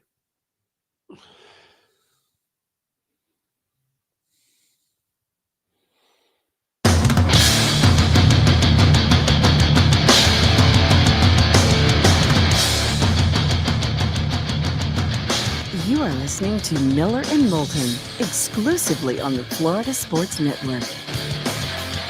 And now here's Mark Miller and David Moulton. It is the bonus hour, the Diamond District bonus hour, exclusively to the 239, Miller and Moulton. Thanks so much for being with us. Normally, we broadcast along the Florida Sports Network, floridasportsnetwork.com. You miss any part of the show, like David Samson, Pat Kirwan, make sure you download what you miss at floridasportsnetwork.com. Bucks suffered their first loss of the season. Eagles took care of them by a far bigger margin than the two-score 25-11 win. Bengals get off the proverbial schneid, get a win to at least get back in the AFC Central. That's a flashback. AFC North race. Final week of the baseball season heats up in a big way today. There were only 4 games yesterday, although one of them benefited the Marlins, thank you very much, with Arizona losing to the Yankees. The Marlins are a game back of both the Cubs and the Diamondbacks, but they own the tiebreaker on both. So let's just say one of those two teams goes 3-3 this week, and the Marlins go 4-2 on the road. They'll finish tied. Playoff spot, Miami. Cubs play Braves and Brewers. Very interesting what they'll get from those two teams who have both clinched their divisions and are pretty locked in. The Braves all but officially the 1, and the Brewers are officially the 3. But, I mean, if you're a Marlins fan, you're like, well, yeah, Cubs got to play the Braves and the Brewers. I mean, on the road, 3-3 would be a pretty good week, right? I mean, if you're Mark, you're the Marlins. You're walking in the dugout today in New York. Play a 3-gamer against the Mets. Aren't you thinking, hey, we win both these series, go 4-2. We're going to the playoffs. We're in. I with having the tiebreakers against both teams, I think that's the mindset for the Marlins. And David Samson on the show earlier today talked about the disadvantage that he thinks the Brewers have heading into the postseason, because whomever they play in the first round has been playing playoff baseball for a week. And he thinks it's a disadvantage for the Brewers, who have clinched their spot. They're locked into where they're going to be in the postseason, and that they're going to get a team that's a little more ready for postseason baseball than they will be. Meanwhile, the Rays in the playoffs, likely to be the 4 seed, since the Orioles' magic number when the week begins is a mere 3 to win the East. The Rays right now, they will face Toronto, who they just played at home in a series, and the Blue Jays came to the Trop and won the series. And Toronto had struggled mightily against AL East teams all season. But in September, they've done a bit better. So the Rays, who are going to come damn close to winning 100 games, likely to be in a best of 3 next week at home for all 3, but against the Blue Jays. And all of the players that the Rays don't have available is just scary. I mean, we all know about the pitching woes that they've had, but they've now Brendan Lau's out, Series out. This team is just hobbling to the finish line. For them, this is unprecedented, the number of injuries. Even for the Rays, they go, yeah, we've never seen anything like this. And think about it, Mark. They're probably going to win. Let's just give them an okay week. I think they're going to win like what, 98? Now, yeah, they got off to the amazing start, but I mean, with all the injuries that they've had, and they're going to put up what? Second best record in the American League, fourth best record in baseball? That's pretty flippin' impressive. And let's face it, they can win it. Bunch of short series. Rays know how to win. I wouldn't bet on them, but that they could. I'll tell you what, they get by Toronto, Mark. I'll take them against the Orioles. I really will. Best of 5, pressure on Baltimore. Rays sharpened by having just won a playoff series. I'll take the Rays against the Orioles in the division round. They should have taken 3 or 4 in Baltimore. They won 2 of the first 3. They had a 3-2 lead with 2 out, nobody on in the 9th. And Texas is on a little roll right now because they've won 6 in a row. But man, oh man, that AL West, they can't get out of one another's way. So there's no one that you really, what's our line? Take our $20. I don't know if there's a quote unquote safe bet in the American League, if you know what I mean. I mean, Baltimore is the best team, but do we trust them in the postseason? And will the Twins ever win a playoff series? Well, the Yankees aren't in the playoffs, so if there was ever a shot for the Twins, this is the year, David. This is the year. No Yankees, no Red Sox. That is true. But they're likely going to the Twins could get the defending World Series champion Astros, though, and that just make Twins fans laugh and go, seriously? Of all the teams we could face, we get the Astros, and you're trying to tell us we're lucky? Come on now. But they have a bunch of injuries, too, to the Twins. Verlander showing last night. He may be old, but he ain't done. 8 shutout innings in a big game. I mean, Astros and Mariners tied in the loss column. Seattle owns the tiebreaker entering last night. Seattle's got it all right in front of them, by the way. The final 10 games of the year was a 3-gamer against Texas, a 3-gamer against Houston, a 4-gamer against Texas. They're 0-4 so far in these games. I mean, there's no one to look at and point the finger at. This is all on you there, guys. But final week of the baseball season, we're down to 6 games left, or in the Rays case, 5. They had yesterday off. They've got Thursday off. And what the Diamondbacks had to squeeze one in, they had to change their series around so they could squeeze in a previously rained out game with the Yankees yesterday. They were supposed to play Chicago yesterday. They're playing Chicago Thursday, so they don't have a day off all week. Right. They could have tried to play a doubleheader Sunday in the Bronx. And for whatever reason, and I don't know if it was their doing or the Yankees doing, but they only played the one game. And with the weather forecast, it was going to be worse earlier. And yet they got in the first game and won it. I mean, don't you think the Diamondbacks at 4 o'clock Sunday were standing on the field going, you sure we don't want to play this other one right now? I could use an off day next week. No? Okay. But so that's the deal. With 6 games left for most teams, final week of the baseball season. And we're 3 weeks in the books in the NFL, 4 weeks in the books. I know a few teams, USC, Notre Dame, have played 5 games, but we're already a third of the way through the college football season, Mark.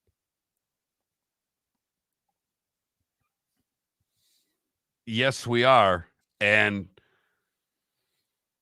I'm trying to, is there a team out there? I think it's Washington that we're not paying any attention to that could be there when, not necessarily to win the whole thing, but everybody's talking about the Pac-12 and how good it is, and no one seems to be mentioning Washington, and they're just drilling teams. Teams. Mark, I agree with everything that you said except for winning the whole thing. Really? I think if you get, not just because of the sheer numbers, there's only 4 that make the playoff. So if you make the playoff, why don't you have a chance to win the whole thing? But Mark, I don't know how much greatness we have.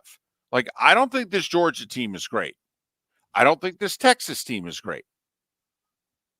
Notre Dame's now out of the playoff picture, and that's a shame. I mean, they could go 11-1. I don't know if USC's awesome on offense. This USC defense, oh boy. Now, I do think, Mark, it's possible there's a great team in the Big Ten. Yeah, I think it's the one in Ann Arbor. Okay. I really do, David. Okay. The one thing I will be curious about, and even if Michigan beats Penn State in Happy Valley, Penn State's only got 1 wide receiver. I don't think the Michigan secondary is going to be tested all year. And then they're going to play the Buckeyes. And you look at Michigan's schedule and the teams they're playing. I don't know that there's a wide receiving core on that schedule. And then they got to play the best wide receiving core in the country. And there's 2 areas of this Michigan team that's probably not going to get tested until mid-November when they play Penn State. Secondary, okay, we'll see. Also, don't know if their kicker is going to line up for a big kick all year. This ain't the guy they had for 3 years who made the kick to beat Illinois and was rock solid and was money. And you could coach and call plays accordingly because you knew he was money. They got a kicker who's never lined up for a big kick, and they got a secondary mark that's not going to be tested all year. And they could line up and have their whole season on the line against the best wide receiving core in the country. And then again, they could just line up against Ohio State and maul them the way they have the last 2 years. And you know what? They just might. And let Corum carry it 34 times. He is very impressive in person, by the way. They talk about the other guy, Corum is clearly number one. He's a lot like Nick Chubb. He really, and I'm not saying he's going to be like that on Sundays, but on Saturdays, he always finds the right. It looks like a 3-yard play, he gets 6. Man, he's a good back. Able to get a lot of yards after contact. Yes. He doesn't go down with the first guy very often, David. No. And they've got a good offensive line that can block for him. They're a lot like the Eagles. They're at the line of scrimmage, and they're front 6, 7 on defense. They're 7 deep on the D line. They got linebackers who are experienced who can play. It's going to be a really tough out. And that's why, Mark, I do think whoever comes out of that trifecta could be a great team. I think you may have to be a great team just to get out of that trifecta. But as you mentioned, we're not going to find out anything about Michigan. And they're going to seemingly fly under the radar, being the number 2 team in the country all year long. Their ranking won't change unless they have a clunker and beat somebody, and then maybe Ohio State would pass them. But the likelihood is they're going to be number 2 all year long. And no one's going to pay any attention until they play Penn State. But who's to say this couldn't be a year for Washington or Florida State? Honestly, I think the whole season's in play here. And unlike TCU last year when we thought, well, that was cute what you did against Michigan. That's awesome. You got no shot. And, we didn't know it'd be 60-something to 7, but we knew they didn't have a shot. Okay. I actually think that whoever makes this playoff can win the whole thing. Well, we'll see, though. Miller and Moulton. Thanks for listening. Florida Sports Network. Visit Jason and Todd at the Diamond District. When choosing something of high value and personal significance, such as a diamond, you want to shop with the best. And the mall is not the place to be. Here are my friends, Jason and Todd with the Diamond District. Take a stroll in the mall, hop into a few jewelry stores, and you'll soon discover you're in the wrong place. Rings begin to look all alike. You're not finding GIA-certified diamonds. You quickly realize you know more than a salesperson helping you, and all the same financing gets pushed on you. Visit Jason and me, and you'll find America's top bridal designers dealing exclusively with the Diamond District. You'll find the largest selection of GIA-certified diamonds, all priced 8 to 10% over cost. You'll find educated sales consultants who have many years' experience and are not paid commissions. And you'll find Todd and me in the store nearly every day, wanting to shake your hand and welcome you to our Diamond District family. Visit Jason and Todd at the Diamond District. Hello, friends and family of Southwest Florida. Are you looking to tap into the electric vehicle market? Well, look no further, because we here at Southwest Florida Golf Carts have just what you need. E-bikes, golf carts, LSVs, scooters, and more. Come down and talk with one of our experienced sales reps, have a soda and a smile, and you could be cruising the streets in your new EV today. Stop by the store or visit our website at flgolfcarts.com and enter for a chance to win $100 off your next purchase by answering John's monthly sports question. The law firm of Michael F. Hornung has successfully represented the citizens of Southwest Florida for over 30 years. As a former prosecutor, the information I know is information you need to know. If you've been arrested for a DUI, a criminal matter, or involved in an auto accident, call the law firm of Michael F. Hornung. I'm a local attorney with local knowledge to assist you through the process. For a free consultation, call 239-437-0095. That's 239-437-0095. Offices in Fort Worth. You are listening to Miller and Moulton on the Florida Sports Network.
Adam, I have to admit, Adam, for as much as we love you, I don't know sometimes if you just say some shit to say shit or whether or not you just don't pay attention.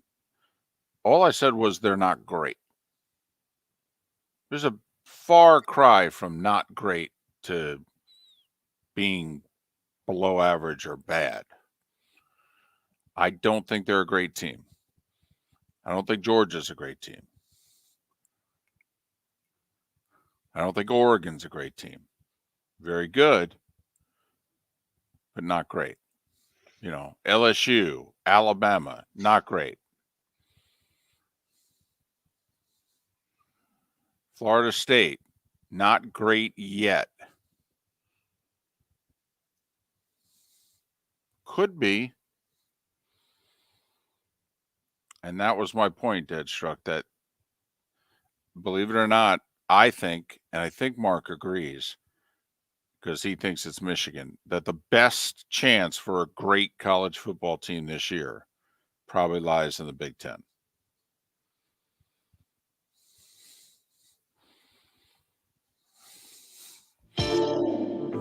Welcome to the bonus hour, brought to you by Jason and Todd at the Diamond District.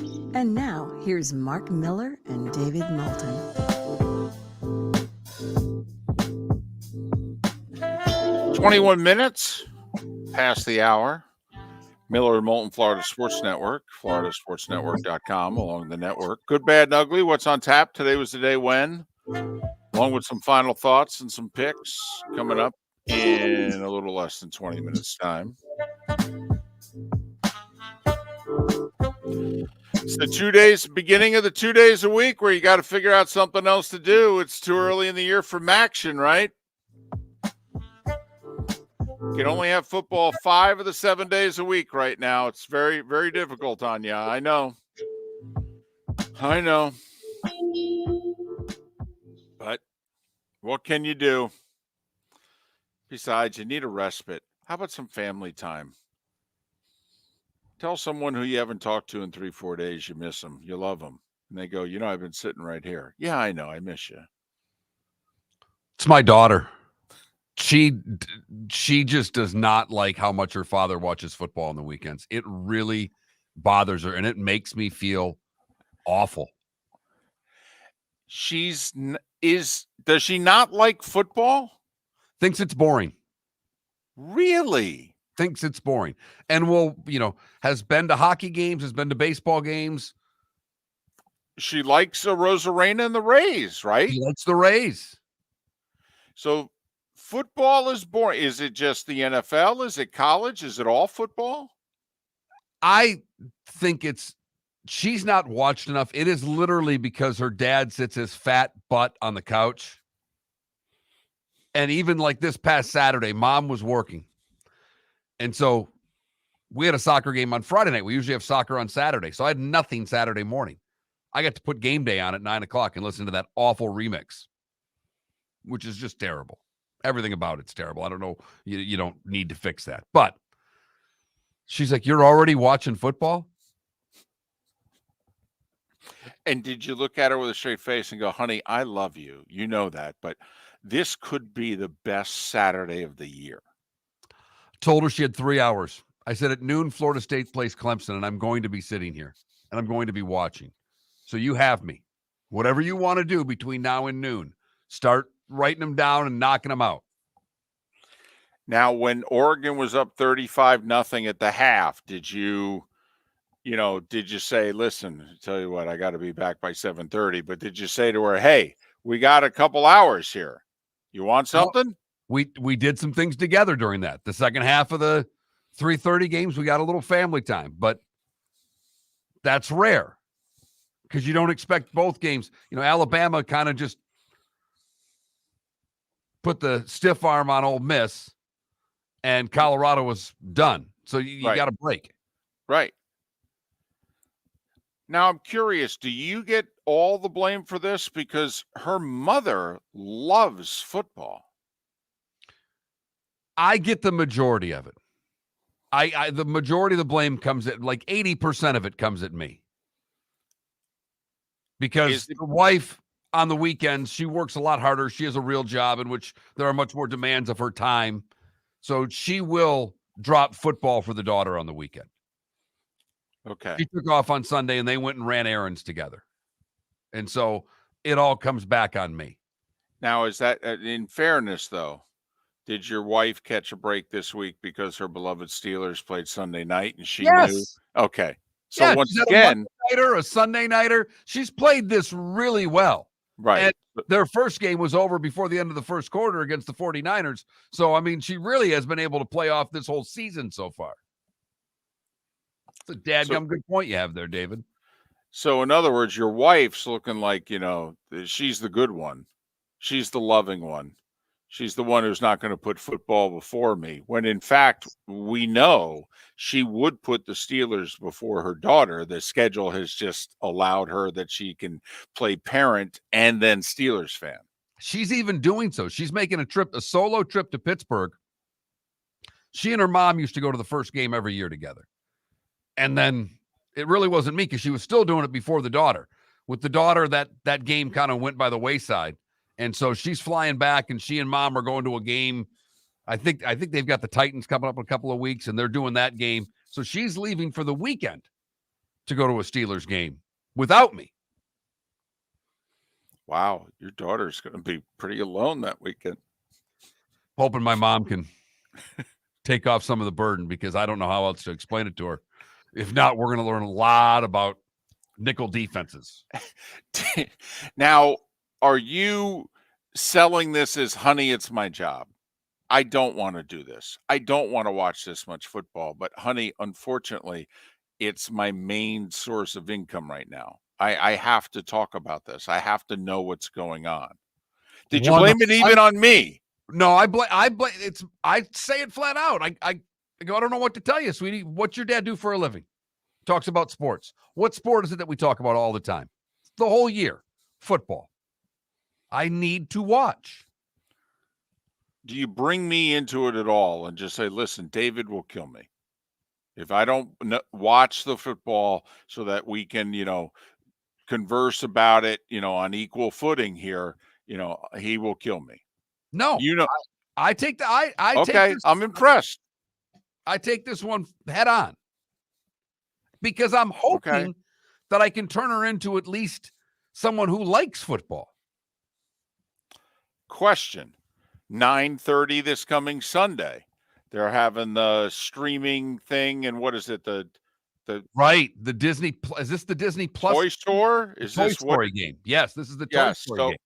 Now, does that work on her? Does the Nickelodeon game work on her? You know what? We never did the slime game. This one's on Disney Plus. So maybe on Sunday morning, we will try this Toy Story game and see how she feels about it. Also, not a bad idea. Okay, I'm trying here. I'm trying to help you out. I mean, you're in a bind. I'm trying. I mean, you've got her really well trained. She knows how to gamble. She knows how to play cards. Okay. She's got the snark, the sarcasm. I mean, you're doing a great job. As a father, a great job. She's an honor student. Okay. She's mostly well behaved, except when certain people need to be, put in their place. So once again, you're doing a great job. That's exactly how a child should be raised. Okay. You're awesome. You only have one dent in your armor here. That's it. I didn't even think about it too. She's going to get golf all morning, Saturday and Sunday too. Yeah, she really is. She's going to get the Ryder Cup before football. Oh boy. She's going to wake up and she's not going to be the first person awake in the house. It's going to be you, and there's going to be golf on before football. This is a great weekend, by the way. I prefer the Ryder Cup on the road. Live morning sports. Friday, Saturday, singles on Sunday. I mean, this is terrific.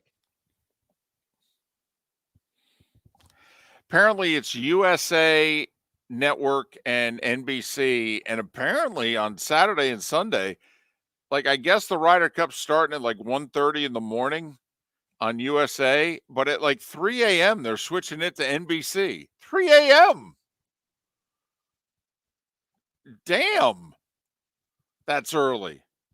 Could you imagine, though, living on the West Coast? That's midnight. You went out, you had a nice, you had a fun Friday night or Saturday night, and you go home before you go to bed. You're like, this is great. Watch a Ryder Cup highlights. Does that say live? Put you to sleep. Nothing like a little golf at midnight, 1 a.m. to put you out for the night. You wake up and it's still on. What the heck? Do you know the Americans are the betting favorite in the Ryder Cup? Do they not know? 30 years, we're like, seriously? We've like lost like 7, 8 in a row over there. We don't make clutch putts in Europe. The last time we kicked ass in Europe was World War II. I mean, what the hell? The good, the bad, and the ugly. Today was the day when and what's on tap. It's how we finish things out right here. Miller and Moulton, the Florida Sports Network. Visit Jason and Todd at the Diamond District. When choosing something of high value and personal significance, such as a diamond, you want to shop with the best. And the mall is not the place to be. Here are my friends, Jason and Todd, with the Diamond District. Take a stroll in the mall, pop into a few jewelry stores, and you'll soon discover you're in the wrong place. Rings begin to look all alike. You're not finding GIA certified diamonds. You quickly realize you know more than a salesperson helping you, and all the same financing gets pushed on you. Visit Jason and me, and you'll find America's top bridal designers dealing exclusively with the Diamond District. You'll find the largest selection of GIA certified diamonds, all priced 8 to 10% over cost. You'll find educated sales consultants who have many years' experience and are not paid commissions. And you'll find Todd and me in the store nearly every day, wanting to shake your hand and welcome you to our Diamond District family. Visit Jason and Todd at the Diamond District. The law firm of Michael F. Hornung specializes in criminal defense, DUI, personal injury, nursing home claims, and auto accidents. I'm a former prosecutor with over 34 years of experience. The information I know is information you need to know.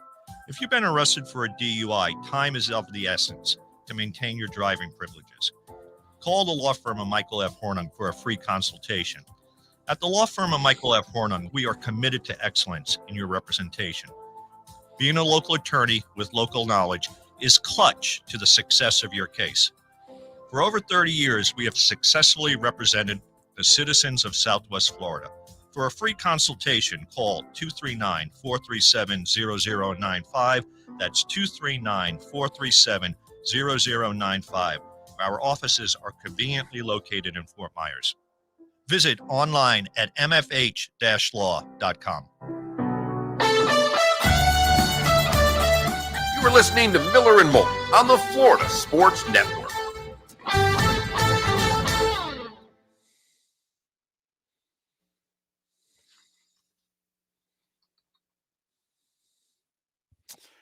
Well, guys, what can I say? We were very good on the road back in the day. We're just not as good on the road as we used to be. I don't know how we are at home either, but we've never really had to worry about it. No, I mean, not for 160 years anyway. If you ask the South, though, we were very good at home, but started slow, really picked up steam.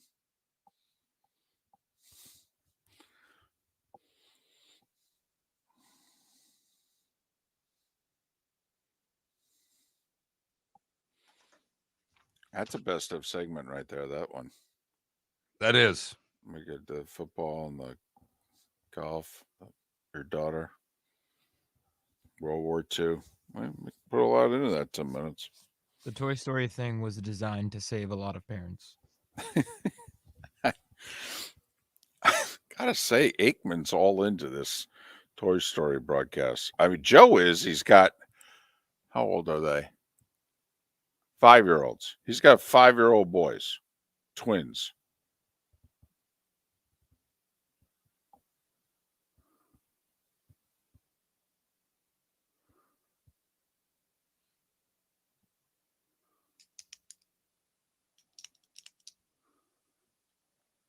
I was in Binghamton, New York.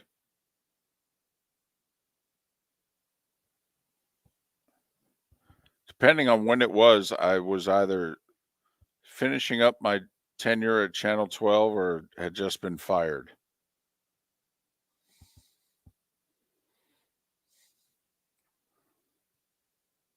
All over $3,000.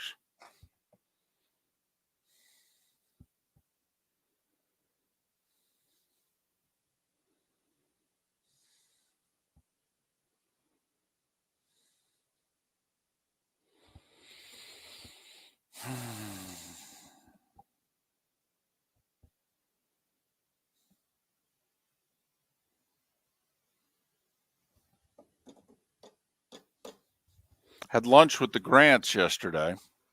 Oh yeah, how are they? They're okay. They've been traveling a little bit. She's 2 weeks on, 2 weeks off. Basically, bad 2 weeks, good 2 weeks. The treatments are working. So I actually got to text David because I'm going up there Monday. I got to get somewhere good to eat close to the hospital.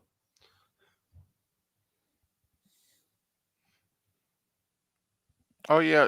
What day is it? Monday. So you're not doing the show Monday, right? Got it.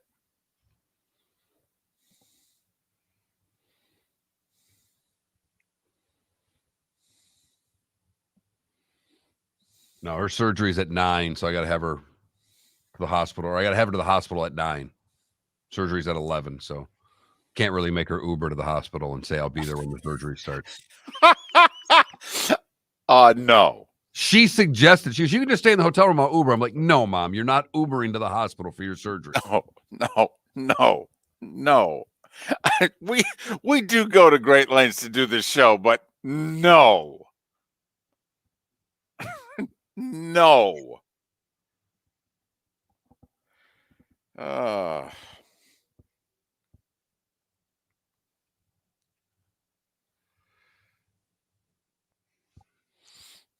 No, Mom. You really do outrank Miller and Moulton. Really. It's close. Not really, but yeah, okay.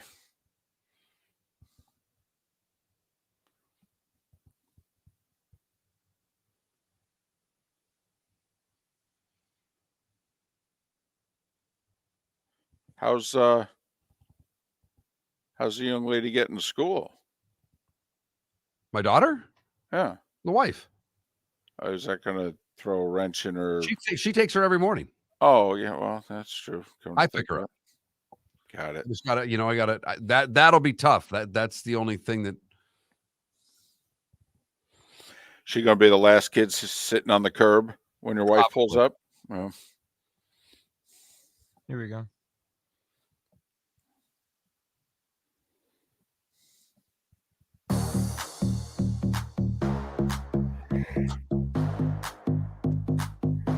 Welcome to the bonus hour, brought to you by Jason and Todd at the Diamond District. And now, here's Mark Miller and David Moulton. 22 minutes before the hour, 16 until our time is up. Thanks so much for making the Diamond District bonus hour part of your day. We're Miller and Moulton. And we broadcast 6 to 9 on the Florida Sports Network and 9 to 10 exclusively here in the 239. Just for you. We do it for you. and for Jason and Todd at the Diamond District, since they sponsor this hour. That's true. That's true. And if they stop sponsoring it, we'll see where you guys rank. But check out the Diamond District. Always a great time to shop, and maybe none better than right now because they are flying high. One's a Buckeye fan, the other one's a Dolphin fan. This is the week. Any better? This is the week. You just go in.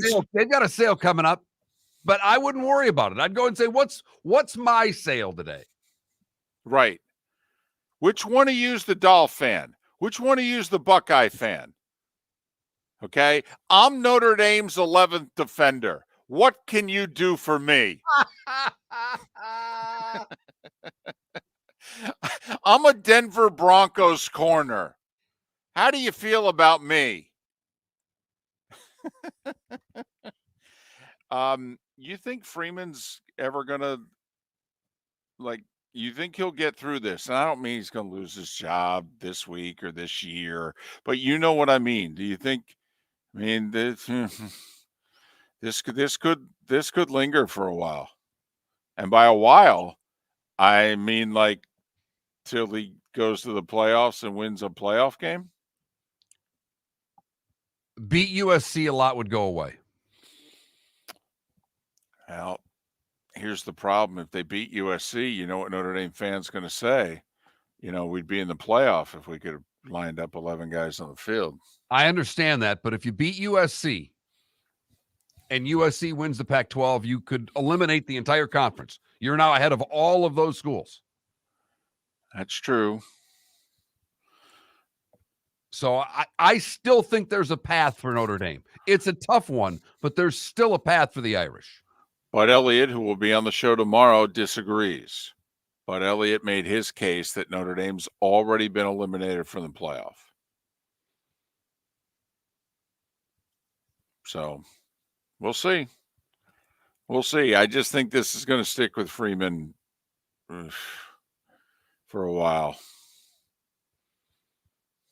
It's time for someone to take back this segment, if for no other reason than to stop David from talking about Meghan and Harry. Here's Mark Miller with Today Was the Day When. 1789 is where we start. Jefferson appointed the first Secretary of State. John Jay becomes the first U.S. Chief Justice, and Edmund Randolph becomes the first U.S. Attorney General. So we have the first Chief Justice, the first Secretary of State, and the first Attorney General.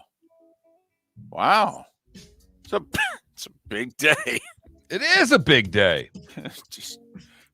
Now for some of the insignificant stuff. 1908.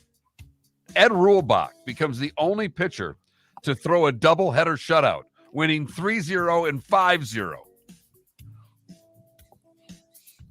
There you go. Has pitched softball.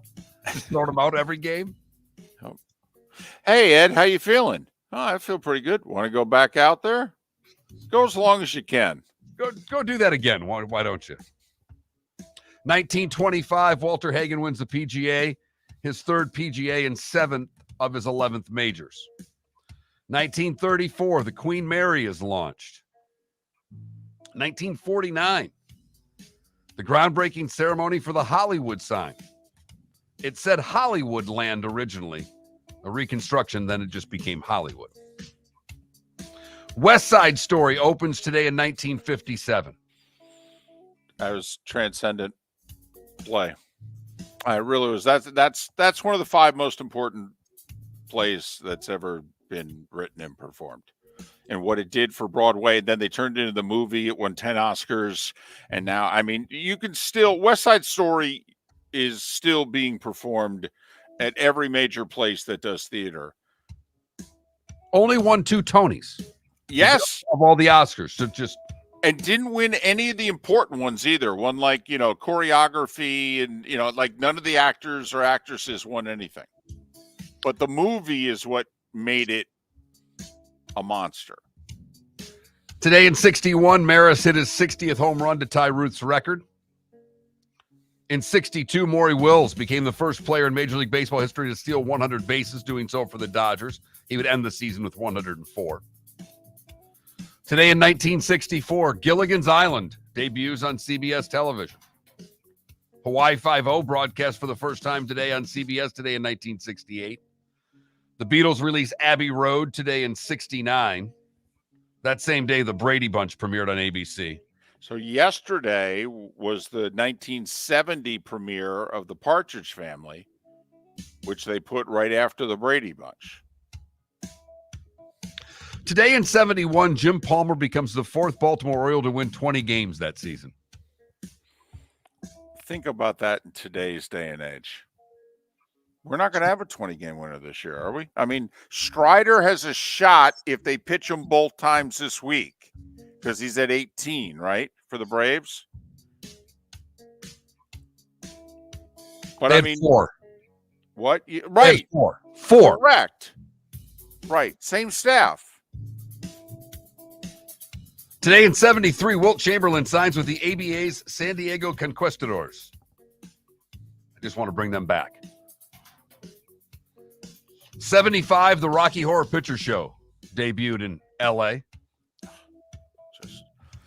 I brought rice. I brought a 10-pound bag of rice. I did. I probably saw it 8 times. In 82, Knight Rider debuted at NBC. Today in 86, Run DMC becomes the first rap group to hit the top 10 with Raising Hell. And Dallas had Bobby return.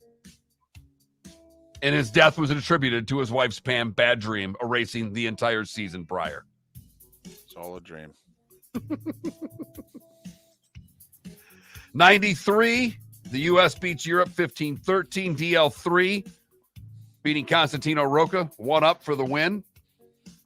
Tom Watson, the captain. That's the last time, ladies and gentlemen, we've won in Europe. 96, Barry Bonds becomes the second to join the 40 home run, 40 stolen bases club. And he was clean then. Okay? Then the first guy who did it wasn't clean. That's how good he was. Today in 99, Brookline. The U.S. wins all the singles matches. Seemingly. 2006, The Departed debuted. 2017, the video game Fortnite was released. By the way, has The Departed ended? Man, that was a long movie. Holy cow. I think they gave him the Oscar just so, like, don't make any more of these, okay? What? Just and then he made The Irishman, which was longer. Right. And it was 2 years ago at Whistling Straits that we just thumped Team Europe. This guy named Dustin Johnson went 5-0. But now he can't even say his name. Rat bastard. T.S. Eliot, Pope Paul VI, George Gershwin, Jack LaLanne, Olivia Newton-John, and Craig Hayward, all born today. It's a shame some of those people are on that list. Damn. Serena's 42. What did I miss, David? Well, you know, I'm a bit of a political junkie, or at least I used to be. I mean, now our politics are a joke. But first presidential debate, Kennedy-Nixon today in 1960. Kind of changed how we did elections in this country. They did 4 debates that year, and they hated each other, and they still did 4 debates. See, that's how we used to do things. I mean, even when we hated each other, we did, you know, kind of what was right. The voters should, you know, they'd have a specific, like the last debate was all about foreign policy. I mean, you know, they picked subjects, did 90 minutes on a subject. You know, when things were important, you really need to know what candidates thought. And candidates were actually somewhat beholden to voters. It's an amazing concept.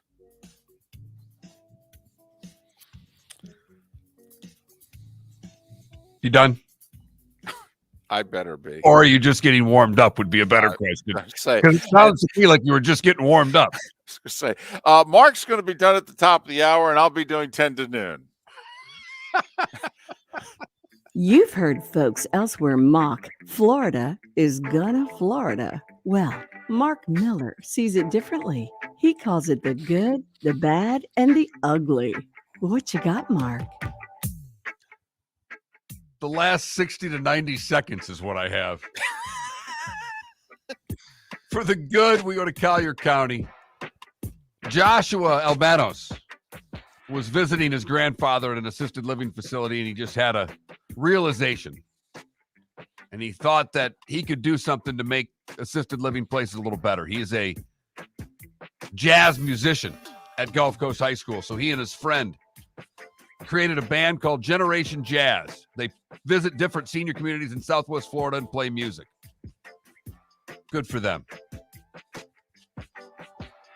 For the bad, we go to Fort Myers, where detectives are searching for a woman that caused $2,000 in damage to a car during a road rage incident Saturday night.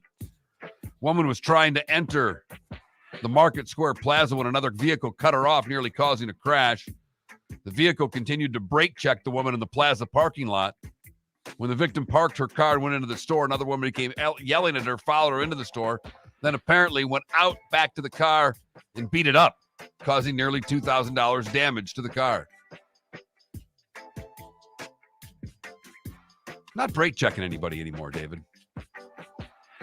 Back to there's just no need for it. For the ugly, we go to Pine Island, where Tracy Alien was hanging out, and then having a beer. And then she decided that there was an apartment complex that was close by. Let's go steal some stuff. So she stole a electronic satellite system and a bucket filled with ready-to-eat meals. Then she found another residence, stole a security camera, and left.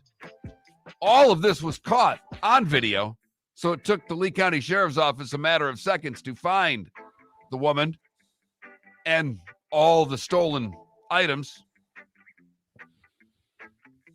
She blamed it on the alcohol. They always do.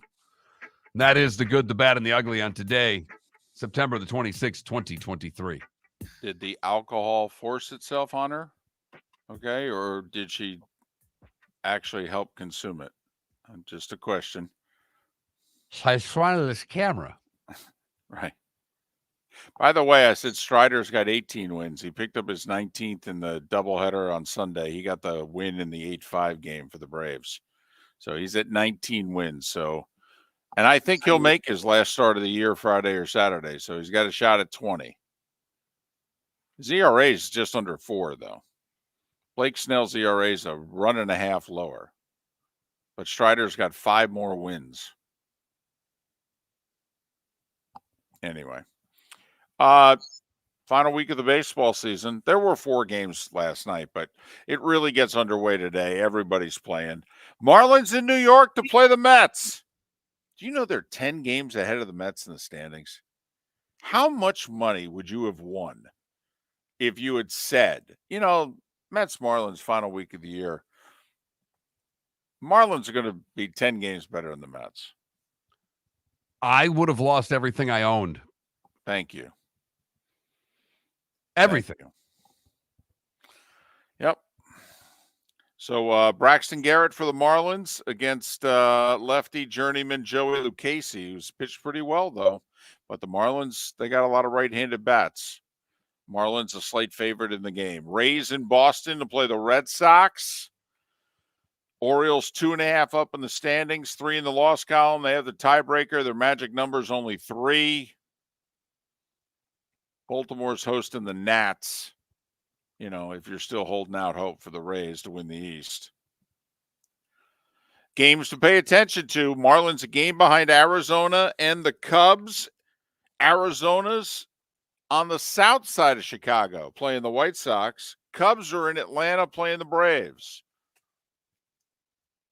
So Marlins need to go 4-2 and just get a little bit of help, and they'll make the playoffs.